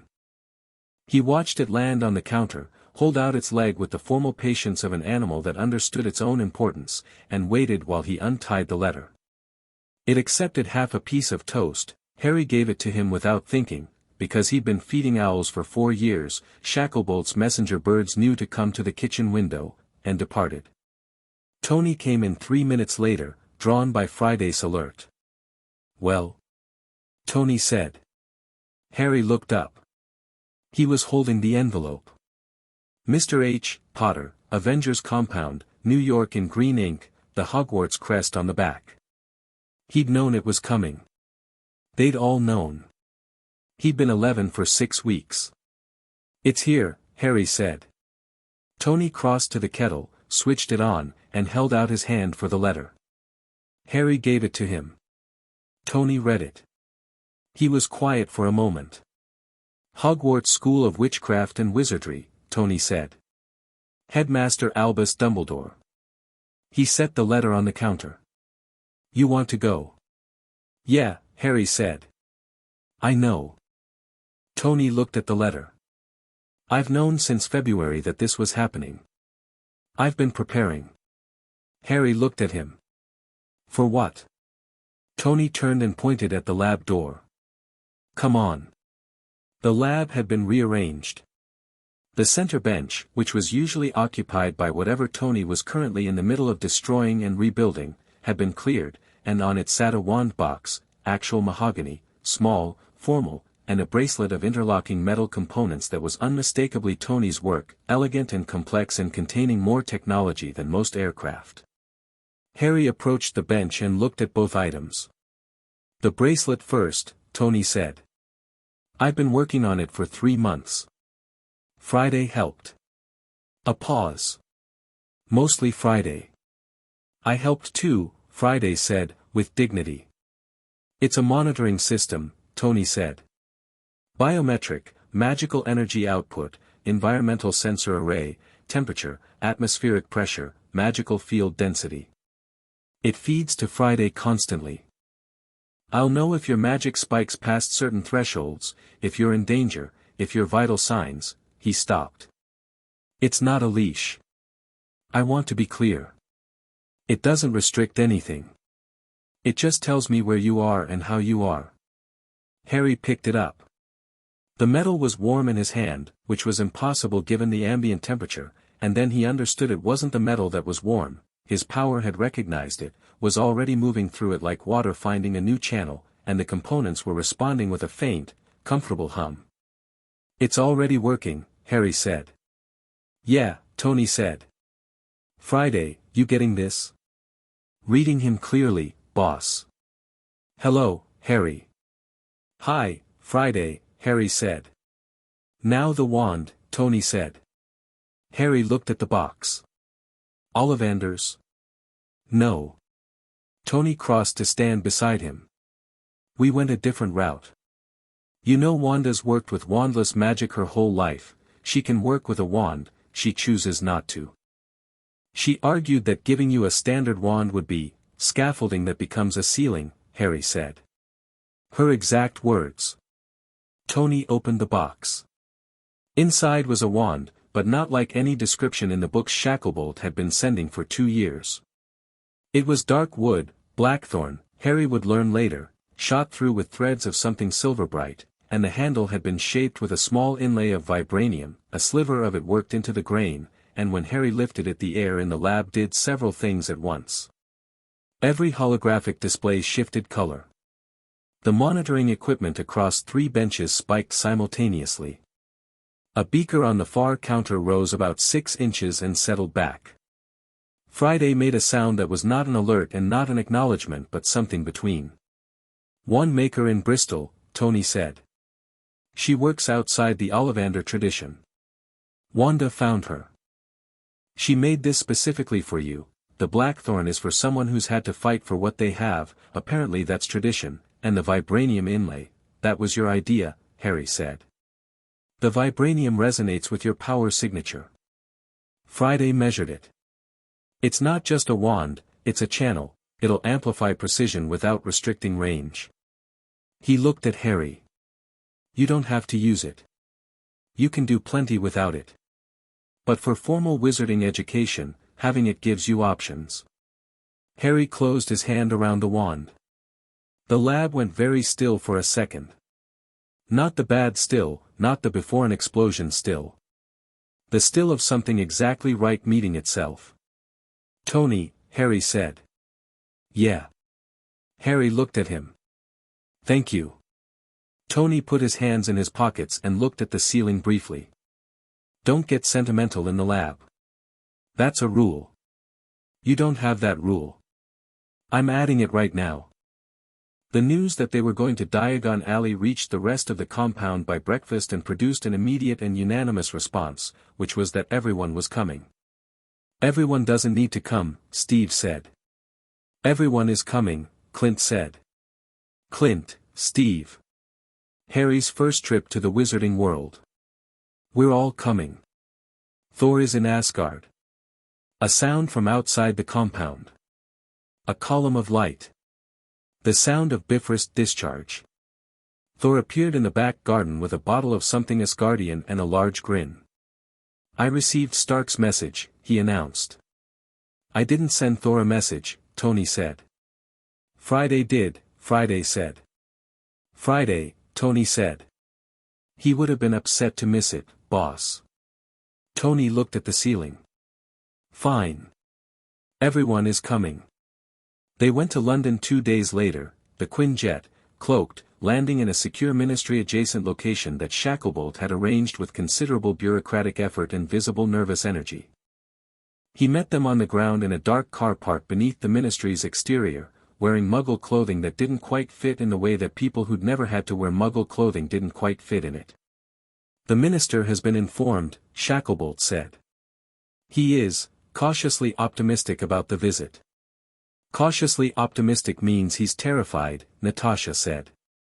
That's a fair reading, Shacklebolt agreed. They took the Leaky Cauldron entrance, which required filing in one at a time through the pub, and the pub reacted to them the way a small pond reacts to a large stone. The chatter stopped. Glasses paused between tables and mouths. A man dropped his prophet. Harry walked in and every eye went to him, and something electric passed through the room. Him, it's Harry Potter, and he walked through it without slowing, without looking around nervously, without performing anything. He just walked through the Leaky Cauldron like it was any other room. Behind him, 6'3" Thor had to duck the doorframe and surveyed the pub with serene goodwill. Tony had his Stark phone out and was already cataloging the architecture with its camera. Steve nodded to a wizard who was staring at him, because Steve nodded at people, that was simply what Steve did. Clint was watching the ceiling, old habit, always finding the high points. Natasha had already counted exits. Wanda walked beside Harry, and her expression was steady, and the red of her power was resting, and she was present in the particular way of someone who has chosen to be present rather than merely showed up. Tom the barman recovered first. Mr. Potter, he said, and his voice cracked slightly. An honor. An absolute, can I get you anything? Tea. We have butterbeer if you'd, we're good, thank you, Harry said. We're heading through. Tom tapped the bricks and the wall opened and Diagon Alley unfolded before them. It was extraordinary. Even having read about it for 2 years, even having spent months absorbing Shacklebolt's briefings on wizarding culture and infrastructure, the actual experience was its own thing, the cobblestones and crooked buildings, the shop fronts full of impossible things, the owls, the cauldrons, the witches and wizards in robes moving through the narrow street with the comfortable ease of people in their native element, the smell of something that was almost like a bakery and almost like a forest. After rain and almost like electricity. Harry stopped in the entrance and looked at it. Thor stood beside him and also looked, and his expression was one Tony rarely saw on him, recognition. It is similar, Thor said quietly, to certain streets in Asgard.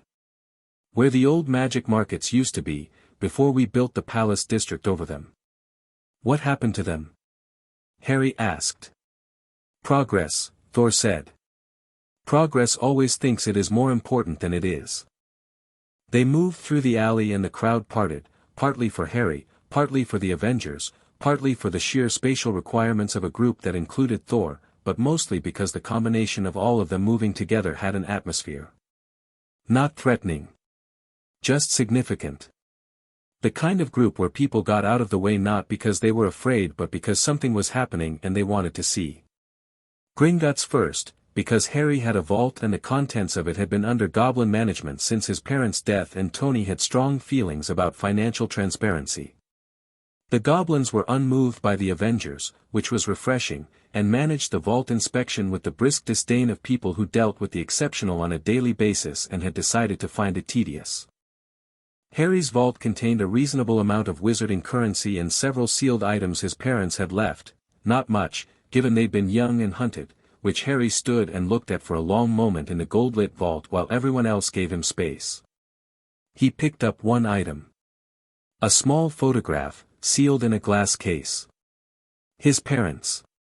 Young, laughing, his mother's hair whipping in wind somewhere, his father's arm around her, both of them entirely alive and entirely happy. He held it for a moment. Then he put it carefully in his jacket pocket, against his chest, and turned around. "Okay," he said. "Books next." Madame Malkin's robes for all occasions had never, in its considerable history, attempted to fit a 7-foot Asgardian, and Madame Malkin's assistant's face went through several dramatic phases as Thor cheerfully attempted to explain what he needed. Thor was not going to Hogwarts. Thor simply felt that if robes were being purchased, he should see what wizarding robes were like, as research. "I'll take 2, Thor told the stunned assistant, gesturing at a set of deep blue academic robes. "In my size." "I assume you can, we can, yes." "Of course." "Certainly," the assistant said, and disappeared into the back room. Harry's robes took 4 minutes to fit and looked, to Tony's critical eye, exactly right on him, dark, serious, well-made. Harry looked at himself in the shop mirror and the mirror said very distinguished, "Dear, your mother had that same quality," and then stopped, as though it had surprised itself. Harry looked at the mirror for a moment. "Thank you," he said. The mirror didn't say anything else. Flourish and Blots was the one that occupied the next 2 hours, because Harry treated a bookshop the way Tony treated a lab, with total absorption and no meaningful sense of time passing.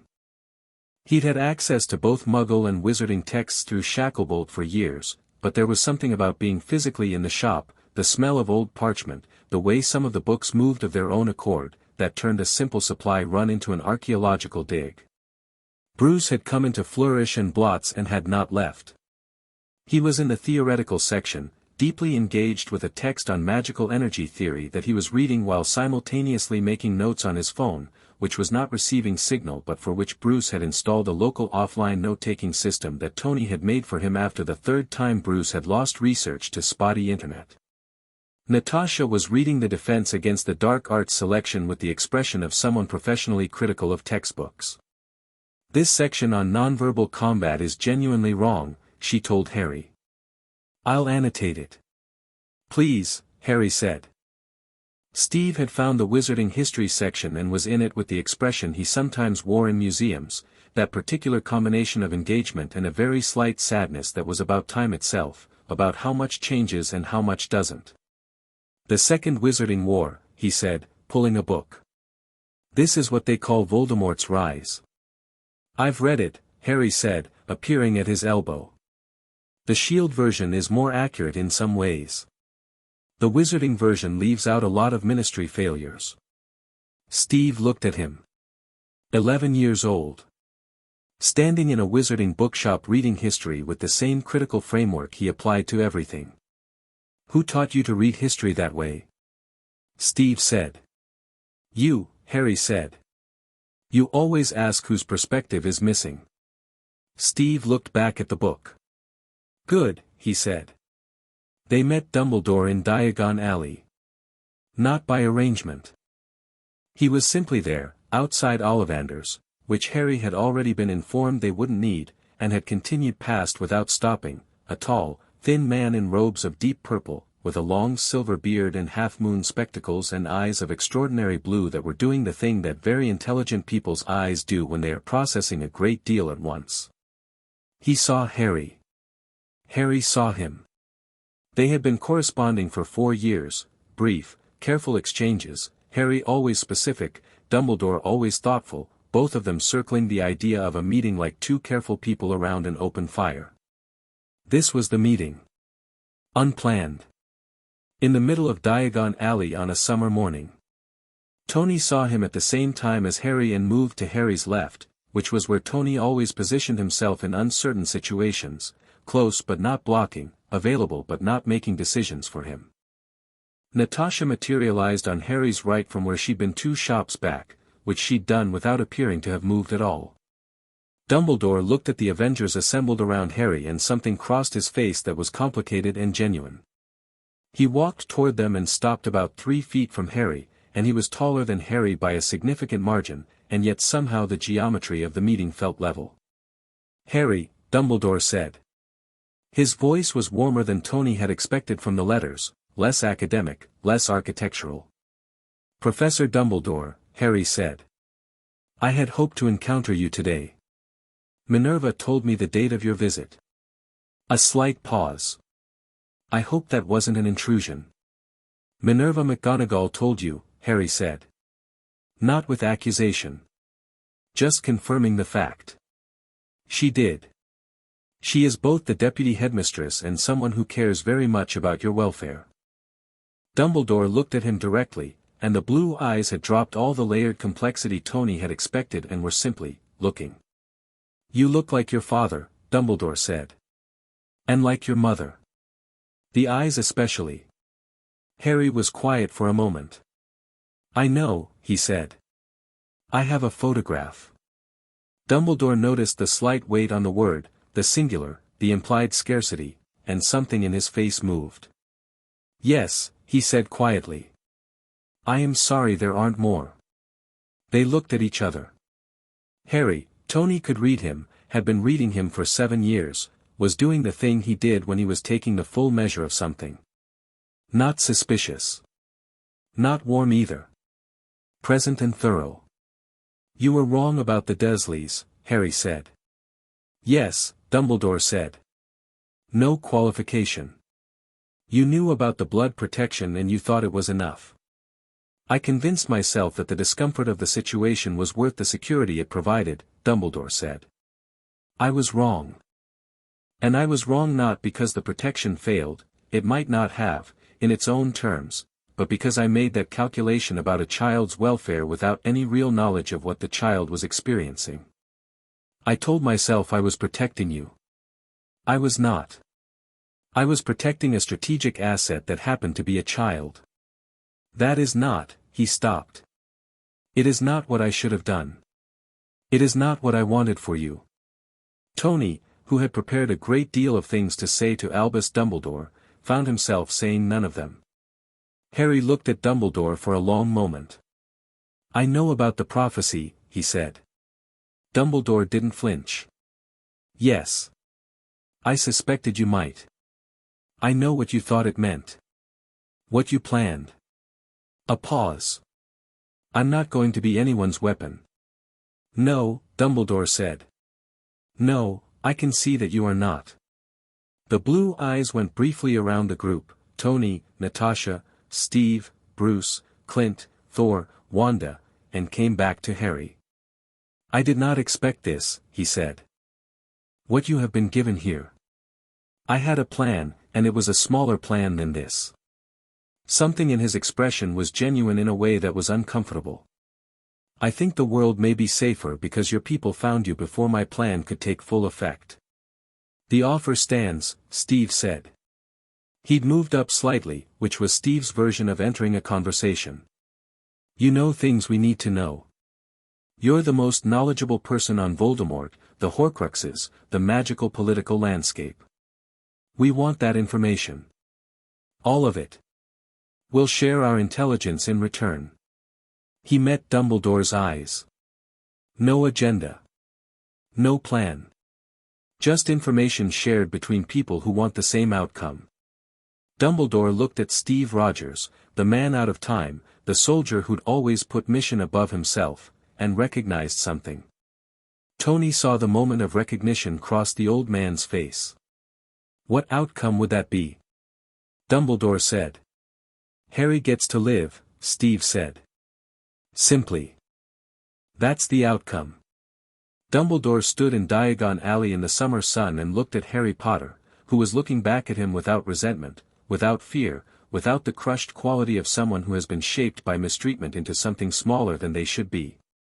He looked at a boy who stood in the middle of the world's most dangerous people and looked entirely at home. Yes, Dumbledore said. I think I can agree to that outcome. He stepped aside to let them pass. As Harry moved by him, Dumbledore said quietly, Your mother would have liked Mr. Stark. She appreciated brilliance that refused to be quiet about itself. Harry looked at him. A real look. What was she like, he said. And Dumbledore, Albus Percival Wulfric Brian Dumbledore, Headmaster, Order of Merlin First Class, man of schemes and centuries, sat down on the bench outside Ollivanders because he'd been waiting to tell someone that story for a very long time. Harry sat beside him. Tony leaned against the wall across the street and watched, and didn't interrupt. The express left from King's Cross on the 1st of September. Platform 9 3/4. The wall. The Scarlet Train. Harry stood on the platform with his trunk and his owl. Tony had bought him one, a great grey owl with golden eyes who Harry had named Newton, for reasons Harry explained to Tony involving a scientist he'd been reading about, and Tony had felt a very specific kind of pride at that, and looked at the train.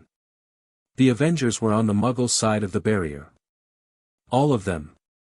Tony had arranged special clearance from Shacklebolt for them to be on the platform at all, citing security concerns, and Shacklebolt had managed it because he managed things now, that was his role, and because the alternative was Tony Stark having his AI hack the British rail system, which he would absolutely do. Okay, Harry said.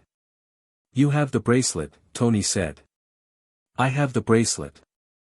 Friday monitors it continuously. Any significant spike in Tony, Harry said. I know, Tony said. Steve put a hand on Harry's shoulder. You've been training for this your whole life. You know more than any first year walking through that barrier today. You know what they don't teach. Strategy, Harry said. And patience, Steve said. And when to wait and when to move. Don't flatten anyone in the first week, Clint said. Wait at least 2 weeks. Give them time to underestimate you first.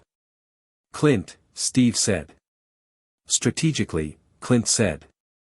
Natasha stepped forward and straightened Harry's collar, which didn't need straightening, and looked at him. They didn't say much. They'd said most of it in the last 3 days at the compound. She just looked at him and he looked back, and that was enough. The Slytherins will try to recruit you, Wanda said. The Gryffindors will expect you to be one of them. The Ravenclaws will want to test you, and the Hufflepuffs will be the only ones who just actually introduce themselves. Which house do you think? Harry asked her. Wanda considered. You're brave enough for Gryffindor, smart enough for Ravenclaw, loyal enough for Hufflepuff, and ambitious enough for Slytherin. She tilted her head. The Hat will want to put you in Gryffindor because your parents were. I think you should let it know that's your choice, not its. I know, Harry said. Thor crouched to Harry's level, which put him roughly at eye level with most adults but still required crouching for Harry. Young Harry, he said. You are going now to a place that has stood for 1,000 years, full of ancient magic and the children of those who wield it. Some will welcome you. Some will fear you. Some will want to use you. He put both hands on Harry's shoulders. Remember that you have faced threats larger than any child of 11 has business facing, and you have done so with wisdom and without flinching. Hogwarts is a school. He smiled, wide and genuine. You have been taught by a god. You will find it manageable. Thank you, Thor, Harry said. He sounded like he meant it and also like he was slightly trying not to laugh. Bruce had a package. He handed it over, a small book, bound in green, handwritten. It's my notes, Bruce said. On the overlap between magical and physical energy systems. It's not finished, I'm still working on the theory. But the first 40 pages might be useful context. He paused. And there's a chapter on meditation techniques. For emotional regulation. He looked at Harry. Not because you need it. Because it's useful to have options. Harry took the book. I'll read it on the train, he said. You can write me about it, Bruce said. I want to know what you think. I will. Tony had not said anything else since his opening exchange, which was unusual. He was standing with his hands in his jacket pockets, looking at the train, and his face was doing nothing visible, which meant it was doing a great deal invisible. Harry went to him. "Hey," Harry said. "Hey," Tony said. "I'm going to be fine." "I know," Tony said. "You're going to be more than fine, and I'm well aware of that fact, and it makes this," he stopped. Looked at the train. "My father wasn't great at this kind of thing. The goodbye thing." "You're better," Harry said. "I'm working with very low comparative data," Tony said. "Tony. You call me if you need anything. Friday will relay through the bracelet. We've built a narrowband channel that the Hogwarts wards shouldn't block. It'll feel like a slight warmth when I'm checking in. If you press the middle link it sends me your location and vitals. If you press and hold for 3 seconds it's an emergency signal." "I know," Harry said. "You told me. I'm telling you again." "I know," Harry said, with great patience. Tony looked at him. The kid he'd found in a cupboard.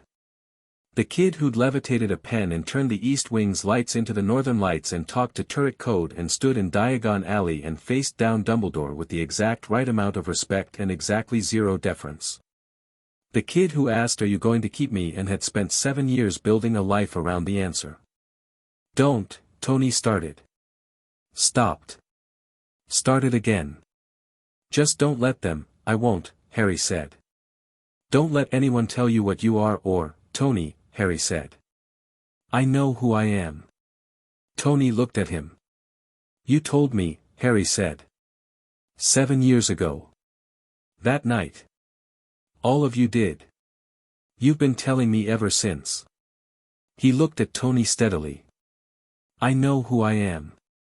Tony put a hand briefly on the back of Harry's head, an awkward, entirely genuine gesture, and then stepped back. "Go get on the train," he said. Harry went. The sorting was not what Hogwarts expected. The great hall, lit by floating candles, populated by 4 tables of students who had all grown up with the name Harry Potter the way they'd grown up with breathing, background, ambient, fundamental, went utterly silent when he walked in with the other first years. He looked different from what they'd imagined. Smaller, maybe, or not smaller, he was actually taller than most of the boys his age, but different in a quality that was harder to name. He walked into the great hall like someone who had been in rooms full of important people before and found the experience manageable. The scar on his forehead was visible above his glasses. He was looking around at the hall with genuine interest rather than awe. He was looking at the ceiling, the enchanted ceiling, cloudy night sky above them, with the expression of someone running analysis. "That's," Ron Weasley, beside him in the first-year line, leaned over and hissed. "That's the ceiling charm. Flitwick reapplied it last spring, I heard from Fred." Harry looked at him. He'd noticed Ron on the train, hard not to, friendly and loud in a way that was genuine rather than performed, with a kind of warmth that came from a family where kindness was the default setting. "The clouds move wrong," Harry said. "They're too slow for the wind speed of a real sky at this altitude. But it's extraordinary work." Ron blinked. "You can tell that just from looking at it." "Bruce Banner taught me atmospheric modeling," Harry said. "And the visual is slightly more blue-tinted than real clouds, which means the color preservation charm is layered separately from the motion charm." Ron stared at him for a moment. Then he said, "I have no idea what any of that means, but I think we're going to be friends." "I think so too," Harry said. The sorting hat was placed on his head by Professor McGonagall, who had paused for exactly 1 second longer than necessary when she reached his name, and who looked at him with an expression of controlled emotion that told Harry, who was good at reading faces, that she had known his parents and that this moment was costing her something. "Good evening, Professor McGonagall," Harry said. She blinked. "Good evening, Mr. Potter," she said, and placed the hat on his head. The hat settled. Then it spoke, but only in Harry's head. "Well," it said. And then it said nothing else for a moment, which was, Harry understood from Wanda's research, unusual. The hat was generally quick. I have been sorting students for 1,000 years, the hat said finally. I have never had a first year who felt like this. Like what? Harry said. Like the full story rather than the first chapter. A pause. Your head is full of more things than it should be. Tactics, magical theory, combat memory, chaos resonance, code logic, Asgardian cosmology. I had good teachers, Harry said. I can see that. Another pause. There is Gryffindor courage here, certainly. Ravenclaw intellect, Hufflepuff loyalty, very strong. Slytherin ambition as well, though yours is not the kind the house usually produces. Yours isn't about yourself. No, Harry agreed. What would you like? The hat said. I want the house my parents were in, Harry said. Not because it tells me what I am.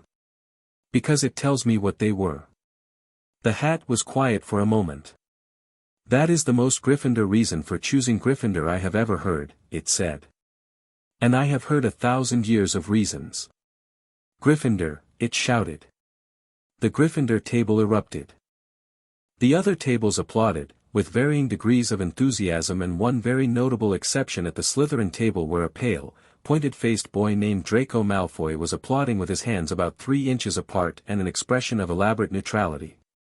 Harry sat down at the Gryffindor table and Ron Weasley sat beside him 2 minutes later, also sorted into Gryffindor, and they were immediately handed plates by a ghost who was wearing his own head slightly off-center, and Harry noticed that the food appeared by magic and thought about Bruce's notes on molecular reassembly, and Ron started talking about Quidditch. It felt, Harry thought, like the start of something. Hogwarts was extraordinary. He'd known it would be and was still surprised. Not by the magic, he'd been living with magic his whole life, in a building that had accumulated wards and a woman who could reshape reality and a man who'd been struck by Bifrost lightning for fun. The magic of Hogwarts wasn't more dramatic than his daily baseline. But it was old. Old in a way he felt immediately, walking the corridors, the stones beneath his feet worn smooth by 1,000 years of feet before his. Old magic had a quality that new magic didn't, a patience, a depth, like the difference between a river and a spring. He liked it. He liked Professor McGonagall, who taught transfiguration with the efficiency of someone who had never once in her life had a moment to waste and found waste in all its forms morally offensive. She gave Harry exactly the same attention she gave every student, which was complete, and high standard, and precisely calibrated. She did not treat him as exceptional. She treated him as a student who was expected to meet the bar. He liked Professor Flitwick, small and enthusiastic and genuinely delighted by charms, who reminded Harry of Bruce in the way he got excited about the theory behind things and had to consciously bring himself back to the practical. He liked the castle itself, the moving staircases, the portraits that talked, the way magic was present in the walls and the air, simply part of the texture of the place.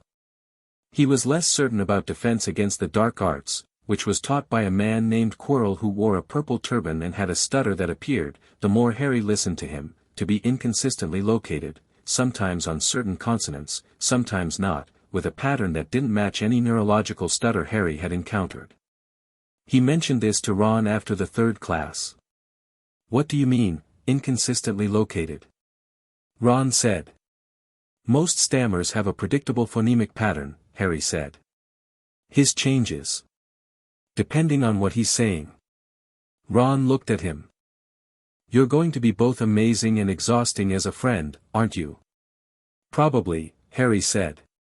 He also observed that Quirrell's turban smelled wrong, which he flagged in a Friday relay message to Tony that evening from the Ollery, using a narrowband signal through the bracelet that Tony had indeed managed to route through the wards at approximately 30% strength.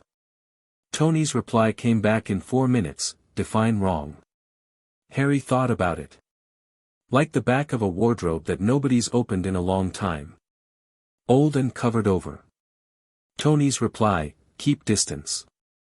Wanda thinks it could be a concealment charm. Don't touch the turban under any circumstances. Steve says don't do anything drastic without backup. I'm saying that too, but more specifically. Harry sent back, understood. Also potions is taught by a man named Snape who is brilliant and horrible in equal measure, and I want to understand how he does both simultaneously. Tony, sounds like several people I know. Also you have homework. Do your homework. Harry, I finished it on the train. Tony, of course you did. Do it again. Make it better. Harry, good night, Tony. Tony, night, kid. He sent messages to all of them, in rotation, through the week, brief updates, questions, observations. Bruce about the magical theory in the textbooks and where it was incomplete. Natasha about the social dynamics of Gryffindor Tower and what he was observing. Clint about the Quidditch tryout procedures, which Harry had looked into and thought were interesting spatially. Wanda about Quirrell, who she flagged as significant. Thor about the castle's ancient magic, which Thor said reminded him of certain Asgardian foundations built by the first practitioners. He was, by every conventional measure, doing extraordinarily well. His practical work in every subject was at a level his professors were quietly alarmed and excited by in equal measure. McGonagall had started giving him extension assignments. Flitwick had sent a note to Dumbledore. Snape had not yet found an excuse to take points from Gryffindor, specifically from Harry, which Harry read as the man's way of acknowledging competence, because Snape's form of respect was non-interference. The only friction was Malfoy. Draco Malfoy had decided, somewhere around week 2, that Harry Potter was either an opportunity or a problem, and he hadn't settled on which. He came from a family that had been on Voldemort's side in the war. Harry knew this from Shacklebolt's files, from Dumbledore's careful disclosures, from the intelligence framework they'd built, and he had the particular brand of inherited superiority that came from being told your whole life that your name meant something. He was also, Harry had assessed, genuinely intelligent, somewhat lonely in a way he'd covered over with performance, and in a family situation that gave him no room to be anything other than what his father expected. Harry found him more interesting than threatening, which was not the response Malfoy expected, and it threw him off. The confrontation, when it came, happened in the corridor outside the potions classroom in the second week. Malfoy blocked Harry's path with two large boys flanking him, Crabbe and Goyle, who Harry had evaluated as physical threats only, not strategic ones, and looked at him with the practiced coolness of someone who'd been practicing coolness in a mirror. Potter, Malfoy said. I've been meaning to speak to you. I know, Harry said. You've been working up to it. You did it twice in potions and once in the corridor by the library. Malfoy blinked. You were deciding whether to be friendly or hostile. You've gone hostile, I notice. Harry tilted his head. Why? The calculation was visible on Malfoy's face. He'd prepared for several versions of this conversation and not this one. Your background is, Malfoy started. Complicated, Harry said. The people you live with, are the best people I know, Harry said simply. They're muggles, Malfoy said, with the inflection of someone deploying a finishing argument. Some of them, Harry said. Some of them are significantly more interesting than that. Thor is Asgardian. Wanda Maximoff is a Chaos Witch.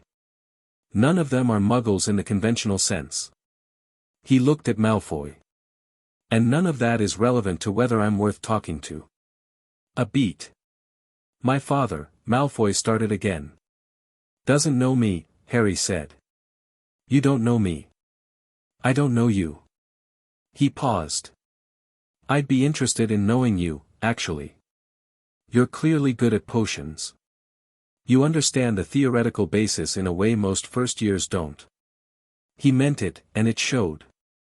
But I'm not going to pretend that blood status matters to me, because it doesn't. I've met a god and a former Soviet assassin and a man who carries the weight of the world in an indestructible shield, and none of them have ever once mentioned blood.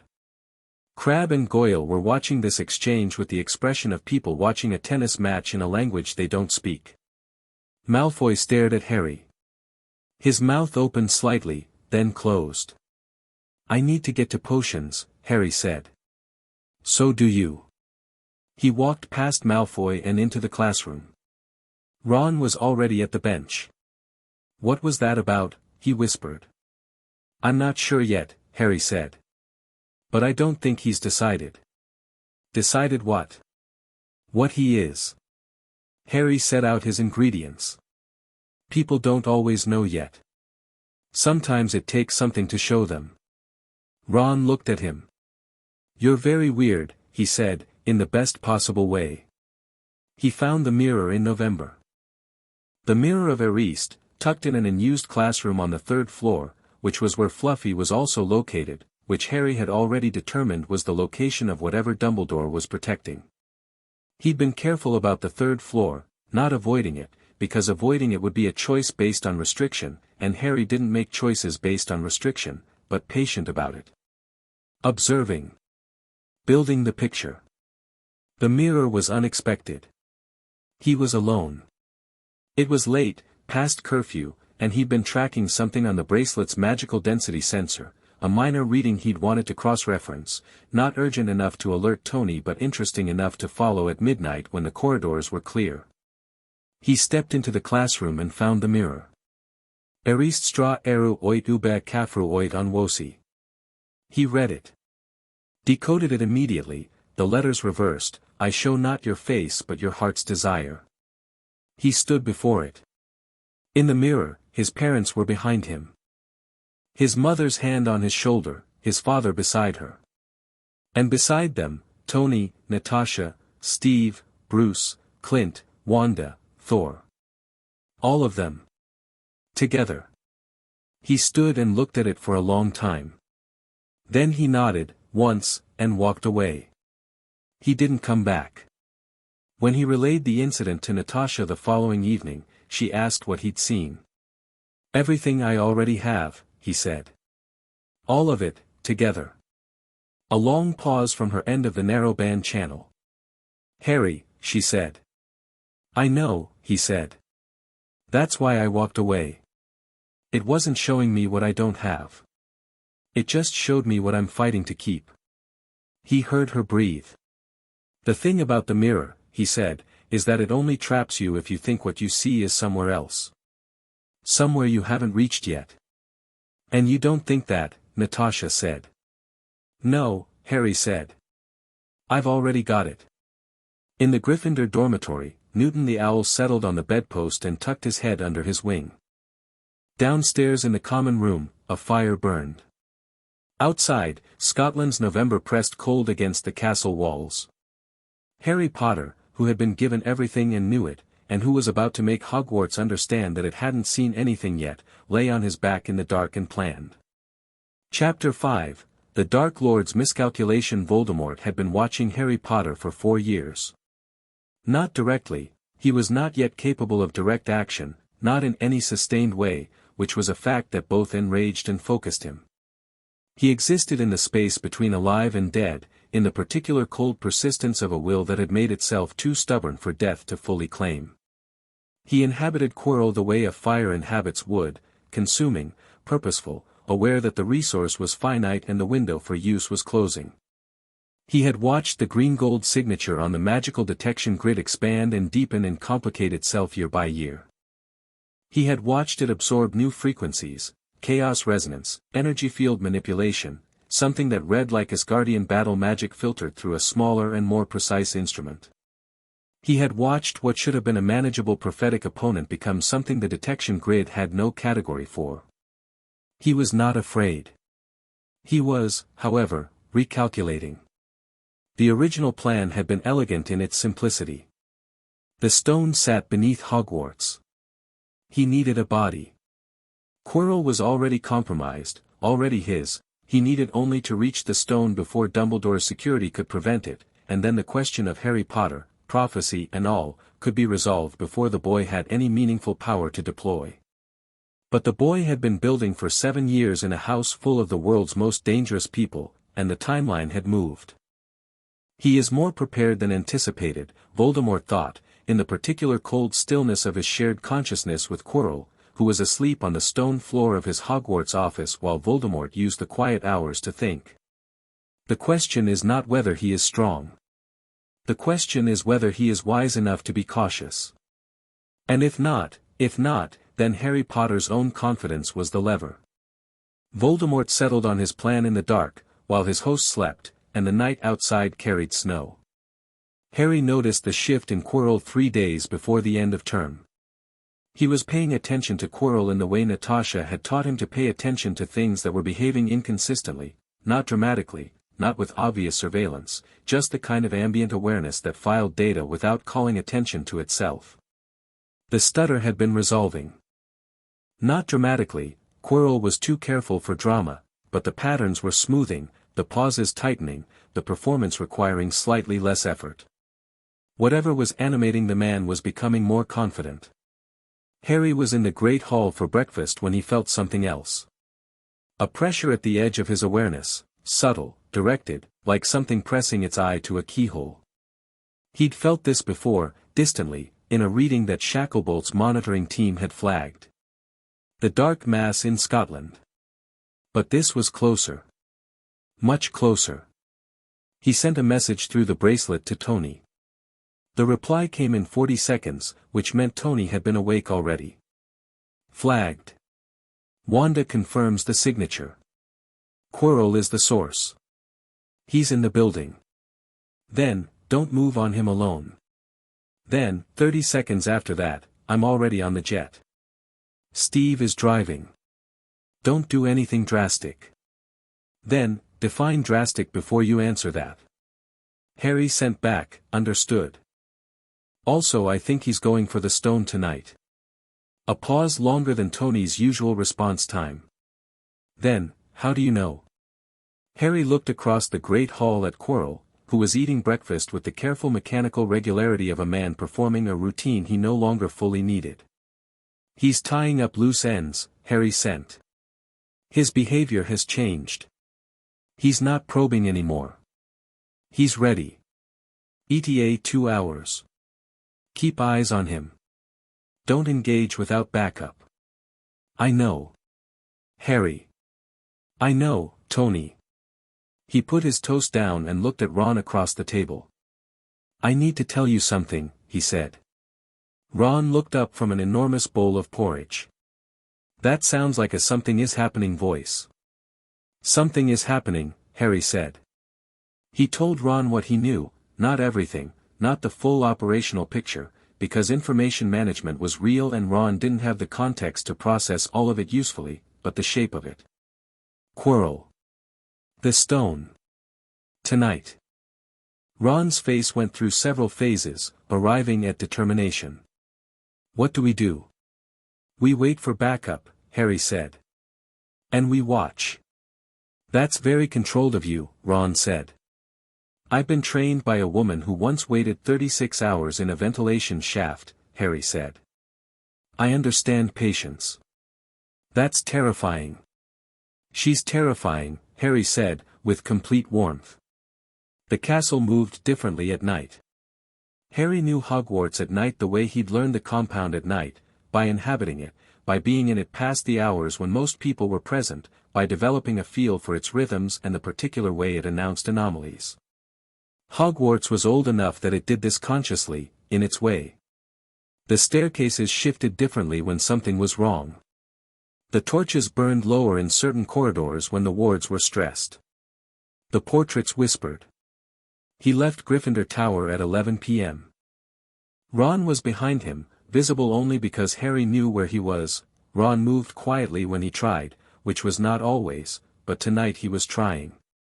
Hermione Granger, who had spent 2 months being someone Harry was still calibrating his relationship with, she was brilliant and needed to know she was brilliant, which wasn't a character flaw but did require careful navigation, had tried to stop them in the common room and had, when presented with the full situation in the fewest words Harry could manage, said, "I'm coming," in a tone that left no room for discussion.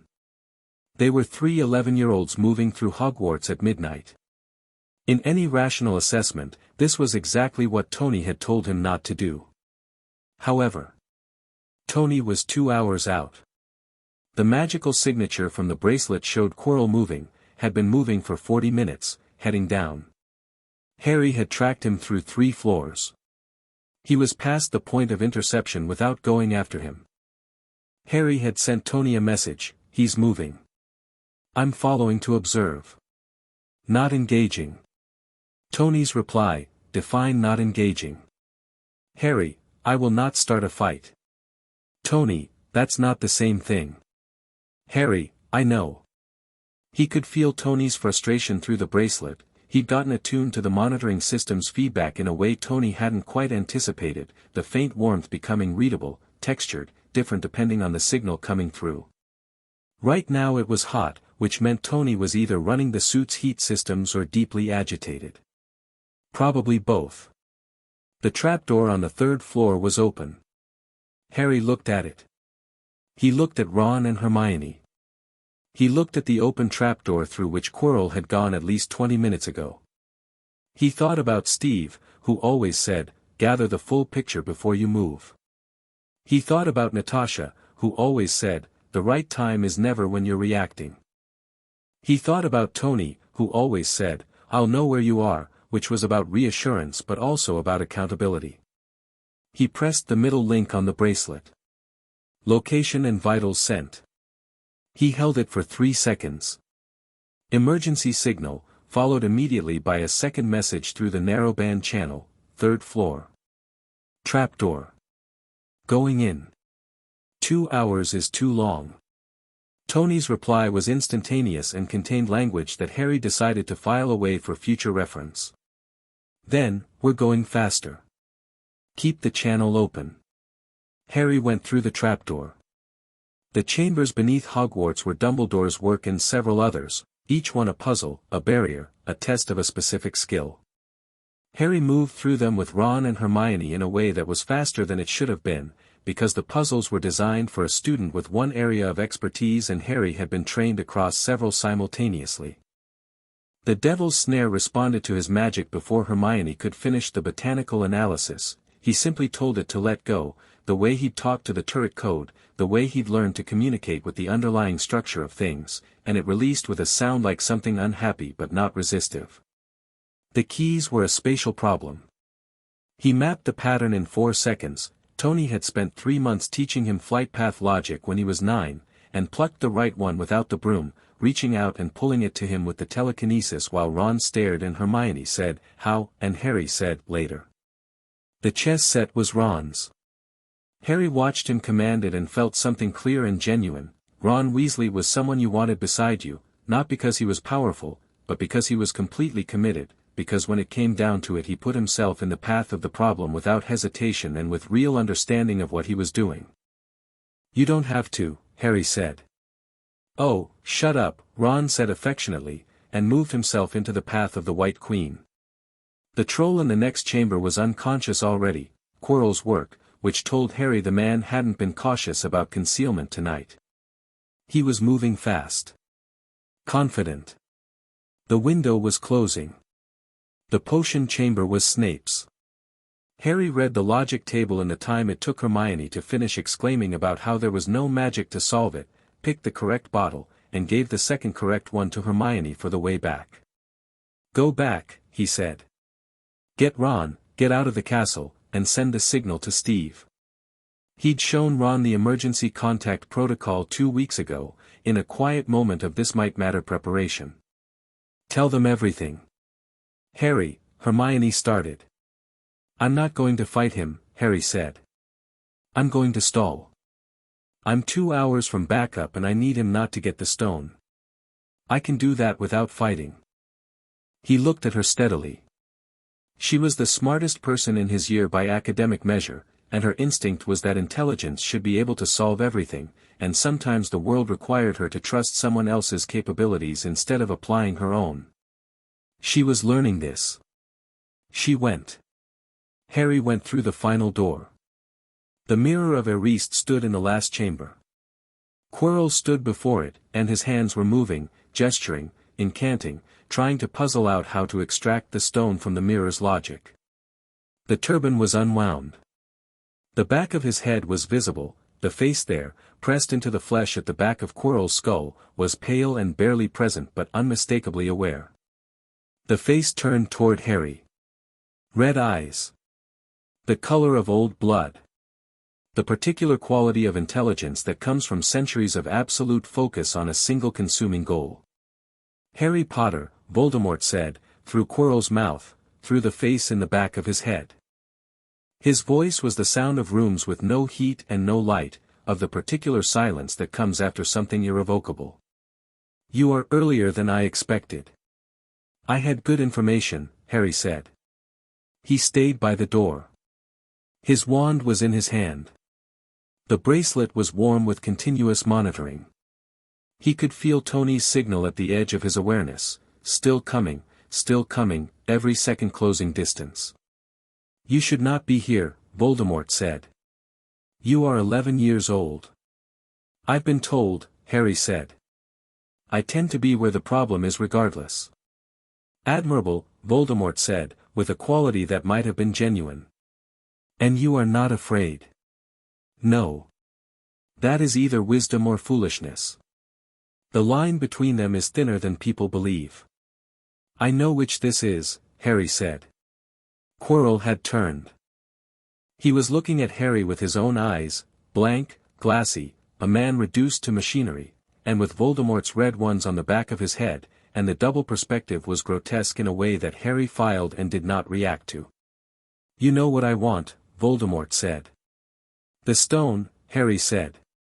A body. Return to power. He tilted his head. You've been building for years. You're not ready yet. Tonight is, ambitious. Tonight is necessary, Voldemort said. Something has changed. Your growth has accelerated past my projections. The timeline required revision. Harry looked at him. You're afraid of what I'm becoming, he said. A pause. The red eyes were flat and cold. I am not afraid. You revised your timeline because of me, Harry said. That's a response to fear. You can call it strategy, but the underlying reason is that the projection scared you. You are a child, Voldemort said. You don't understand fear. I grew up in a locked cupboard, Harry said. I understand fear very well. I understand it well enough to know what it looks like when someone else is performing the absence of it. The air in the chamber changed. Not dramatically, Voldemort was controlled, always controlled, the control was the architecture of the man, but something in the temperature shifted. Whatever patience had been in the dialogue was done. Show me the stone, Voldemort said to Quirrell, in a different register, command, not conversation. Quirrell moved toward the mirror. His hands went up, gestures building into an incantation. Harry looked at the mirror. He understood how it worked. Dumbledore had told him in November, sitting in a corridor at midnight, the old man clearly having tracked him there and just as clearly deciding to sit down rather than send him back. You will only get the stone if you want to find it but not use it. Harry had thought about this for months. Thought about the way the mirror showed you what you wanted most and whether what you wanted was something you already had. He looked at the mirror now and thought, I want them to be safe. All of them. The people I came from and the people I found. I want them safe. And the mirror gave back the stone, dropping it into his pocket with a warmth like recognition, because wanting people to be safe rather than wanting power for yourself was the oldest loophole in the logic of greed. He felt it land in his jacket pocket. Quirrell spun on him. The mirror was empty. His eyes went to Harry. You have it, Voldemort said. Flat. Cold. Absolutely certain. Yes, Harry said. Give it to me. No, Harry said. Quirrell moved fast. Harry moved faster, not toward him, sideways, putting the pillar between them, the spatial awareness that Clint had been building in him for 6 years kicking in before the conscious thought did. The stunning spell hit the pillar and scattered, and Harry was already on the other side, already recalculating, already noting that Quirrell was fast for a man who was half dead and that Voldemort's direction of his movements was tactically competent. He bought time. That was the objective. Not win, not defeat, buy time. He didn't make it easy. He moved constantly, used the chamber's space, redirected spells using the same technique he'd developed for the turret test, talking to the magic in them, finding the intent in the casting and redirecting it. Quirrell was increasingly frustrated. Voldemort was not. Voldemort adapted, each failed attempt producing a revised approach, and Harry could see the intelligence in it, the genuine frightening quality of a mind that did not have ego invested in any particular method. This is what he's always been, Harry thought, moving, the air crackling with redirected spells. Smart. That's what makes him actually dangerous. Then Quirrell grabbed his wrist. The contact was immediate and mutual and catastrophic for both of them. The protection his mother had left in his blood, Dumbledore had explained it once, the love magic, the sacrifice permanent protection, hit Quirrell's host body with the concentrated force of something that had been building for 10 years waiting for the right surface to break against. Quirrell screamed. Harry held on, because Natasha had said when you have an advantage press it, don't flinch, and he did not flinch. He held on while Quirrell's host body began to unmake itself at the contact, while the skin blistered and the air in the room went white-hot with conflicting magical energies, while Voldemort screamed from the back of Quirrell's dissolving head, the sound of a will that had survived everything and was encountering something it could not survive. The stone was in Harry's pocket. His own power was surging, he could feel it, the bracelet screaming heat, Tony's emergency ping coming back through it like a heartbeat, the chaos magic rising because his emotions were at maximum, and Wanda had taught him that chaos magic at maximum was either destruction or transformation depending on whether you could hold the intent clear. He held the intent clear. Not death, he thought. Just end. Just end this. The chamber went white. A silence that was total and complete, and then, suddenly, air. Cold stone under his hands. The smell of old magic resolving. Quirrell was on the floor. Not dead, barely, but alive, the possession having burned out rather than taking the host with it. Voldemort's presence, shredded and scattered by the contact, and Harry's power and the love protection all at once, had dispersed. Not destroyed. Dispersed. Harry knew the difference. He'd done his research. He sat on the floor of the chamber with the stone in his hand and breathed. The bracelet went furnace hot, and then Tony's voice came through it, not the narrowband channel but through the emergency frequency, crackling with distance and urgency. Harry. Harry. I'm okay, Harry said. A pause. Define okay. Alive. Stone is secure. Quirrell is down, unconscious, not dead. Voldemort is dispersed, not destroyed. He looked at his hand, which had a burn along the palm that was already fading, his healing having always been slightly faster than it should be. I'm on the floor. I might stay here for a minute. Stay there, Tony said. We're 40 minutes out. Steve is already in the building, he came ahead. Don't, I'm not going anywhere, Harry said. I'll wait. A pause. Harry. Tony's voice doing the thing it did when the words weren't the full content of the sentence. Tony, Harry said. You held on, Tony said. When he grabbed you. It was the right move. I know it was the right move. I'm telling you it was. A pause. Brave is an understatement. Okay. Just. On record. Harry leaned his head back against the stone pillar and let himself be tired for exactly as long as it took Steve to come through the door. Steve found him sitting on the floor, which was where Harry had said he'd be. He came through the door with the shield and the expression of a man who had run faster than most vehicles through 6 sets of Hogwarts obstacles and was not even slightly out of breath, which was one of the things about Steve Rogers that never stopped being somewhat remarkable, and he took in the chamber. Quirrell. The mirror. Harry on the floor.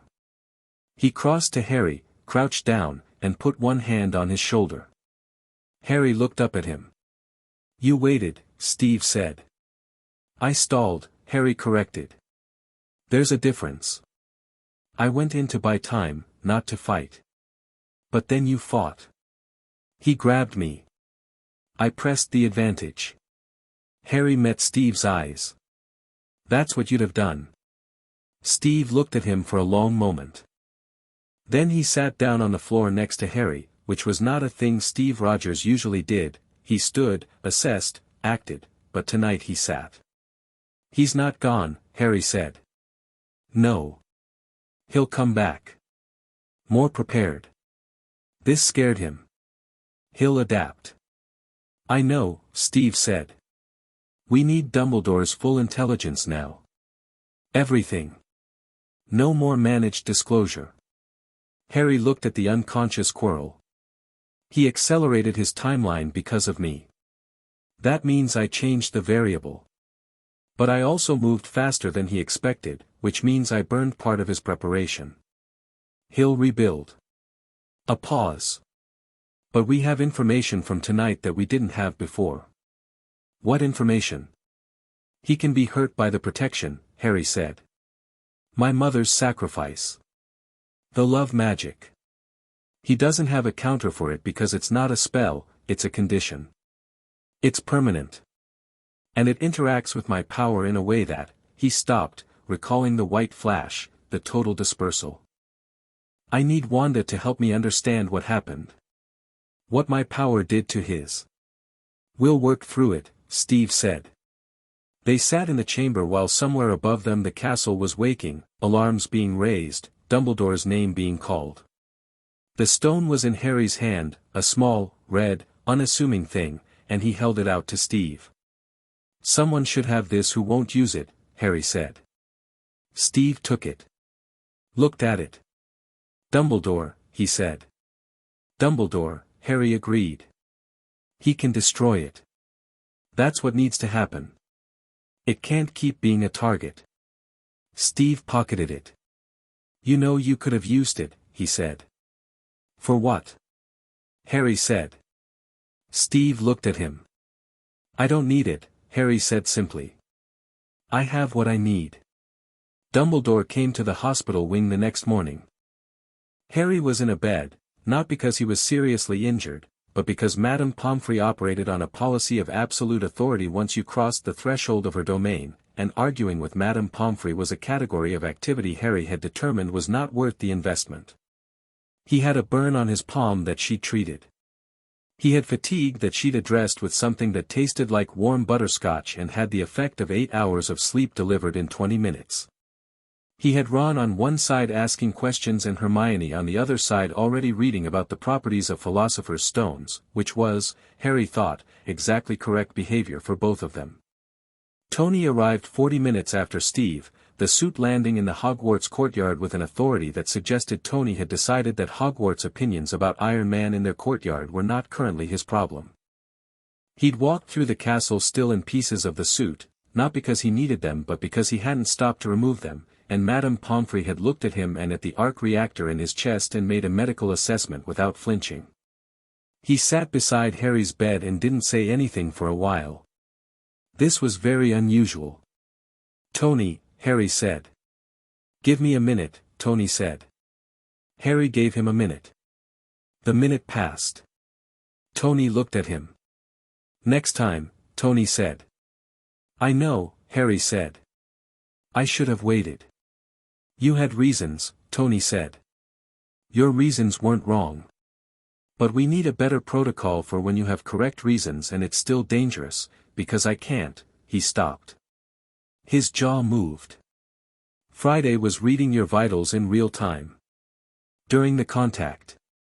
I saw them live. It worked," Harry said.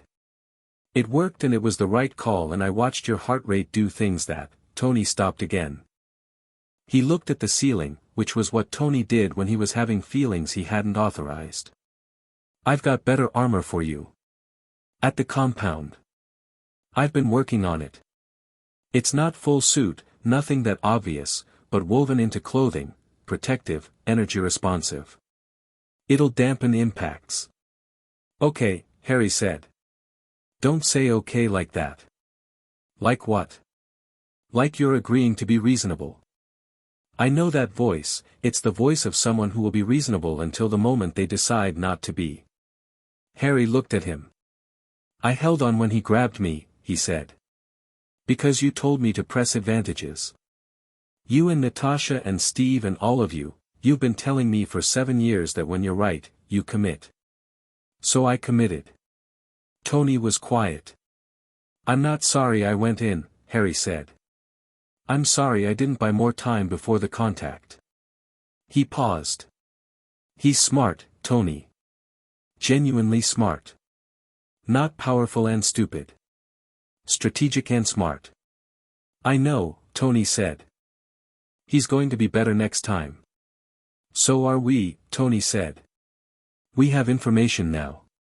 Wanda wants to review what happened with the dispersal. Bruce has a theory about the interaction between the love magic and your power. Shacklebolt is convening an emergency order meeting. Thor. On his way back. He was very enthusiastic about that, volume-wise. Harry almost smiled. And Clint? Already sent you a message. Friday relayed it. Tony pulled out his phone and showed it to him. The message from Clint said, heard you held on and took the guy apart with your mom's love magic and a chaos surge. That's the most Avengers thing anyone has ever done. Don't do it again without us. Also excellent work. Harry laughed. It was the real kind, the unguarded kind. Dumbledore arrived 40 minutes later, moving through the hospital wing with a gravity that acknowledged the weight of the night. He looked at Harry with an expression stripped of strategy, of the layered complexity that he usually wore. Just, tired, and grateful, and something like relief. The stone, he said. Steve handed it to him from the chair he'd occupied since his arrival and not vacated. Dumbledore looked at it. Then at Harry. You understood the mirror, he said. Yes, Harry said.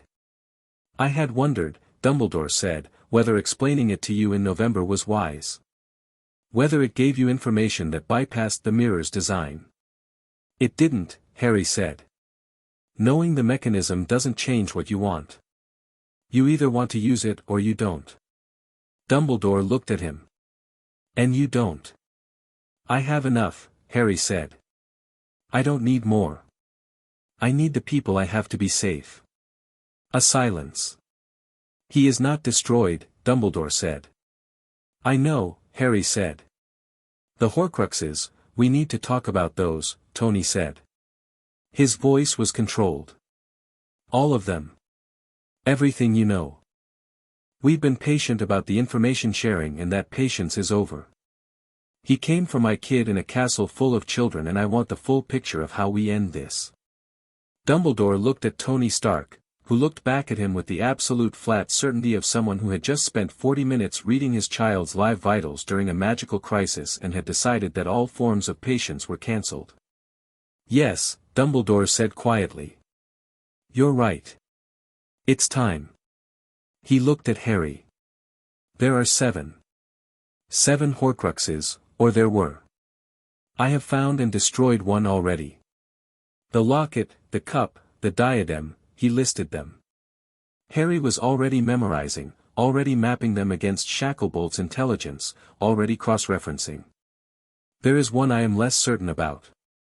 One that I suspect but cannot confirm without risk.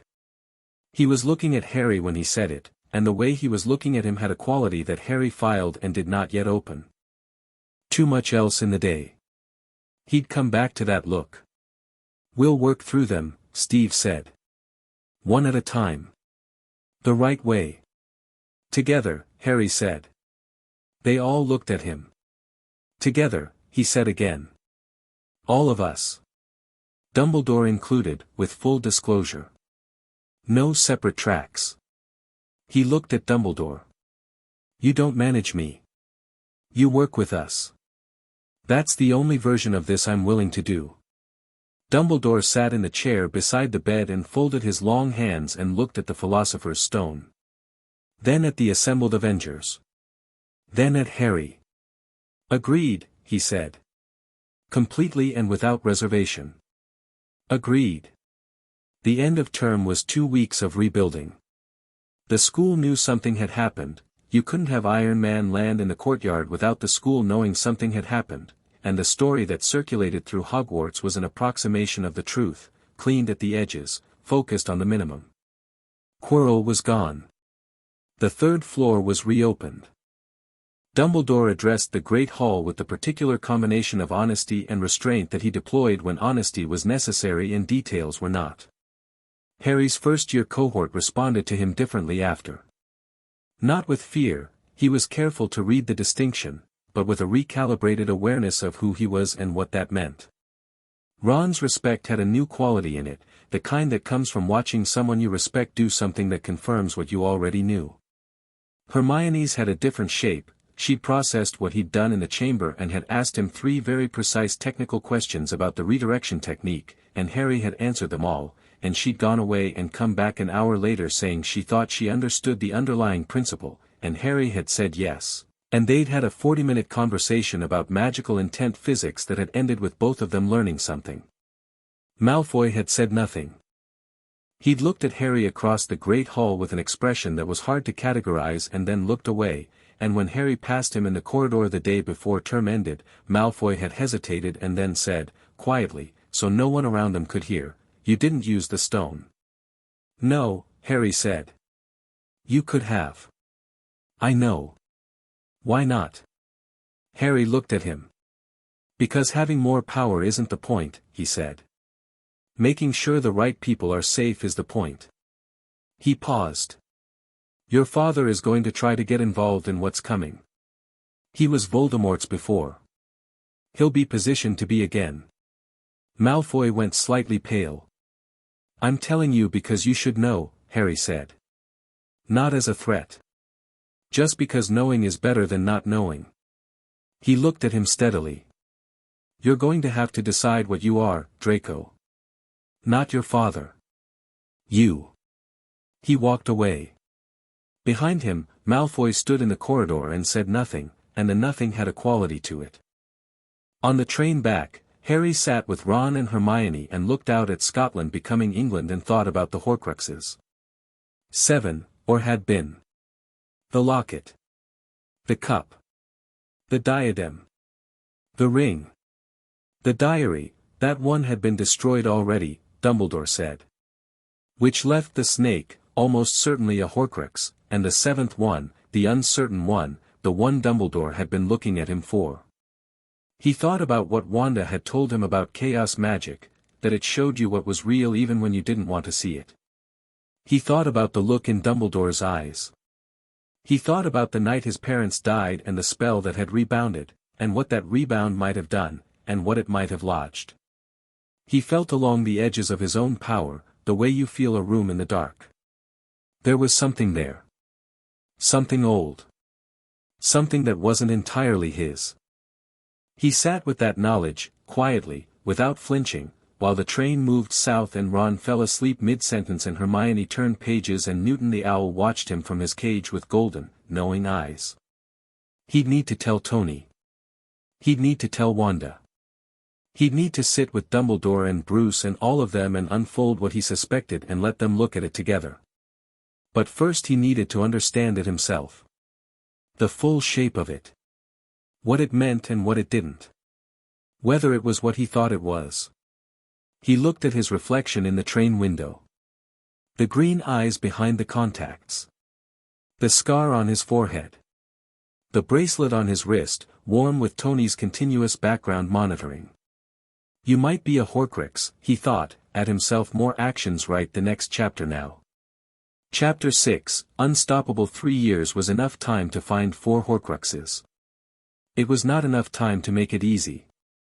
The locket came first, a cave on the coast of Scotland in the summer after Harry's first year, with Dumbledore navigating and Harry doing what Dumbledore's aging magic couldn't sustain, which was most of the actual work. Dumbledore had insisted on coming alone with Harry, and Tony had insisted on Natasha being on the cliff above the cave entrance, and Natasha had insisted on Friday having line-of-sight thermal throughout, and Dumbledore had looked at this arrangement and said nothing, because he had learned to recognize arguments he would not win. The cave was dark magic of the old kind, patient, layered, designed to exhaust before it killed. The basin of potion. The inferi in the water. The locket at the bottom of it all. Harry had dealt with the inferi the way he dealt with most things that came at him in large numbers from multiple angles, with the spatial awareness Clint had built in him for 7 years and a wave of controlled fire that cleared the water in 6 seconds. Dumbledore had watched him do it and said, afterward, that he'd never seen the fire casting done quite that way. "What way?" Harry asked. "Like you were having a conversation with it," Dumbledore said. "I was," Harry said. The locket sat in Harry's palm, gold, heavy, old. The presence inside it was immediately repulsive, the fragment of Voldemort's soul pressing outward, trying the same tricks it tried on everyone, fear, doubt, the particular internal darkness that whispers in your weakest voice. Harry looked at it. "Are you done?" he said. He destroyed it with a combination of Wanda's chaos technique and his own direct approach to things that needed to end, not elegant, not complex, just absolutely thorough, the magic going into the locket with the focused precision of someone who had spent 4 years learning exactly this. Dumbledore retrieved the destroyed remnants. They climbed back out of the cave. Natasha was on the cliff, crosswind, watching the entrance. "Well," she said. "One down," Harry said.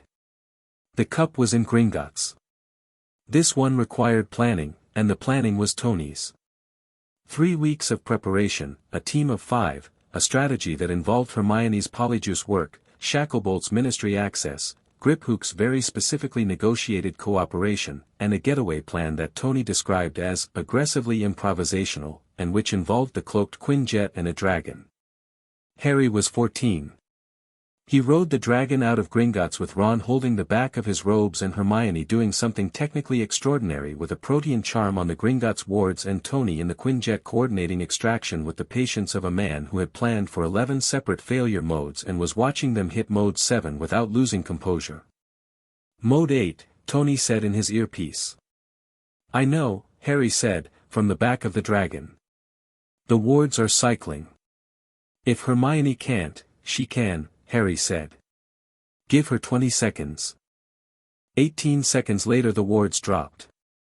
"How did you know?" Tony said. "She's never needed more than 20 seconds, Harry said. "In 3 years, not once." The cup was destroyed that evening in the compound, same method as the locket, same total thoroughness. 2 down. The diadem was in Hogwarts, which Harry had suspected from his second year when he'd found the room of requirement and felt something wrong inside the vast hidden space of discarded things. He'd mapped it, filed it, waited until he understood enough of Fiendfire's nature to handle it safely, which was Wanda's training, the Chaos Magic curriculum, the year they'd spent specifically on fire that thought. 3 down. The ring had been Dumbledore's, already destroyed, already costing the old man his wand hand, the dark magic in the stone having taken purchase before he could fully contain it. Harry had sat with Dumbledore in the hospital wing at Hogwarts during his 3rd year, the old man's blackened hand on the coverlet, and had not said what was obvious, that Dumbledore had moved on that one alone, without telling them, the old habit of solo operation reasserting. He'd said instead, "Does it hurt?" "Considerably," Dumbledore said. "Don't do it alone again," Harry said. Dumbledore had looked at him. "No," he said. "No, I won't." 4 down. Which left the snake, and the 7th one, and Harry. He told them in the spring of his 4th year. He'd spent 2 years sitting with the knowledge he'd arrived at on the train, the presence at the edge of his power, the thing that wasn't entirely his. He'd worked with Wanda on it carefully, mapping its borders, understanding its nature. He'd asked Bruce to run energy readings on the specific frequency. He'd cross-referenced with everything Dumbledore had disclosed about the night his parents died. He came to a full meeting at the compound during Easter break, everyone present, Dumbledore included via Fluke connection, his image flickering in the fireplace in the conference room with the particular patient attention of a man who had been preparing himself for exactly this conversation. Harry sat at the table. 14 years old, nearly 15, all of it in his face, the 7 years of training, the 3 years of active work, the particular quality of someone who had been growing into something that the world didn't have good language for yet. "I'm a Horcrux," he said.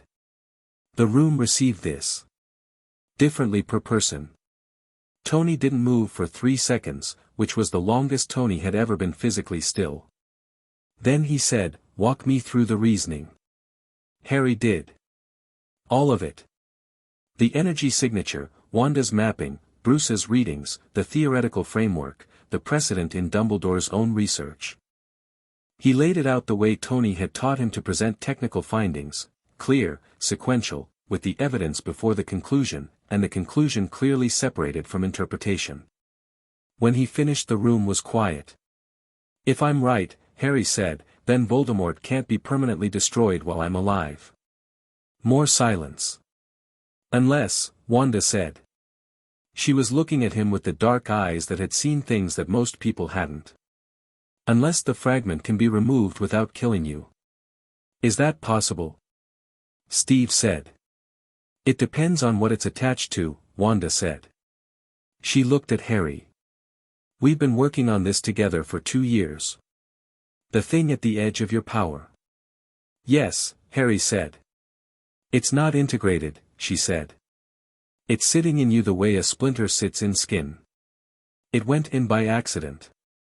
It doesn't belong there, and your power knows it doesn't belong there." She looked around the table. "Which means it might be possible to remove it without killing me," Harry said. "Yes. What does possible mean in this context?" Tony said. His voice was doing the controlled thing, the thing where control was the entire surface and underneath it something else entirely. "I need more time to understand the exact mechanism," Wanda said. "But I think it's real. I think it's possible." Tony looked at Harry. "You knew this before today," he said. "I suspected it from first year," Harry said. "I confirmed it end of second year. You sat on it for 2 years. Until I understood it well enough to present it," Harry said. "Presenting incomplete information doesn't help anyone. I needed to understand what it was before we could discuss what to do about it." Tony looked at him for a long moment. The expression on his face was doing several things at once, the pride and the terror in equal measure, the particular combination that had been Tony Stark's constant companion since the night he'd brought a 4-year-old home from Surrey. "You could have told me," Tony said. "I needed to understand it first," Harry said. "You would have started working on solutions before we had the full shape of the problem." A pause. "That's accurate," Tony admitted.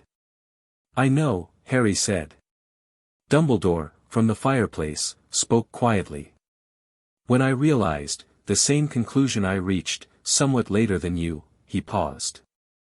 "I had decided the only answer was the original one. That you would have to die." The room went absolutely still. "And now?" Steve said.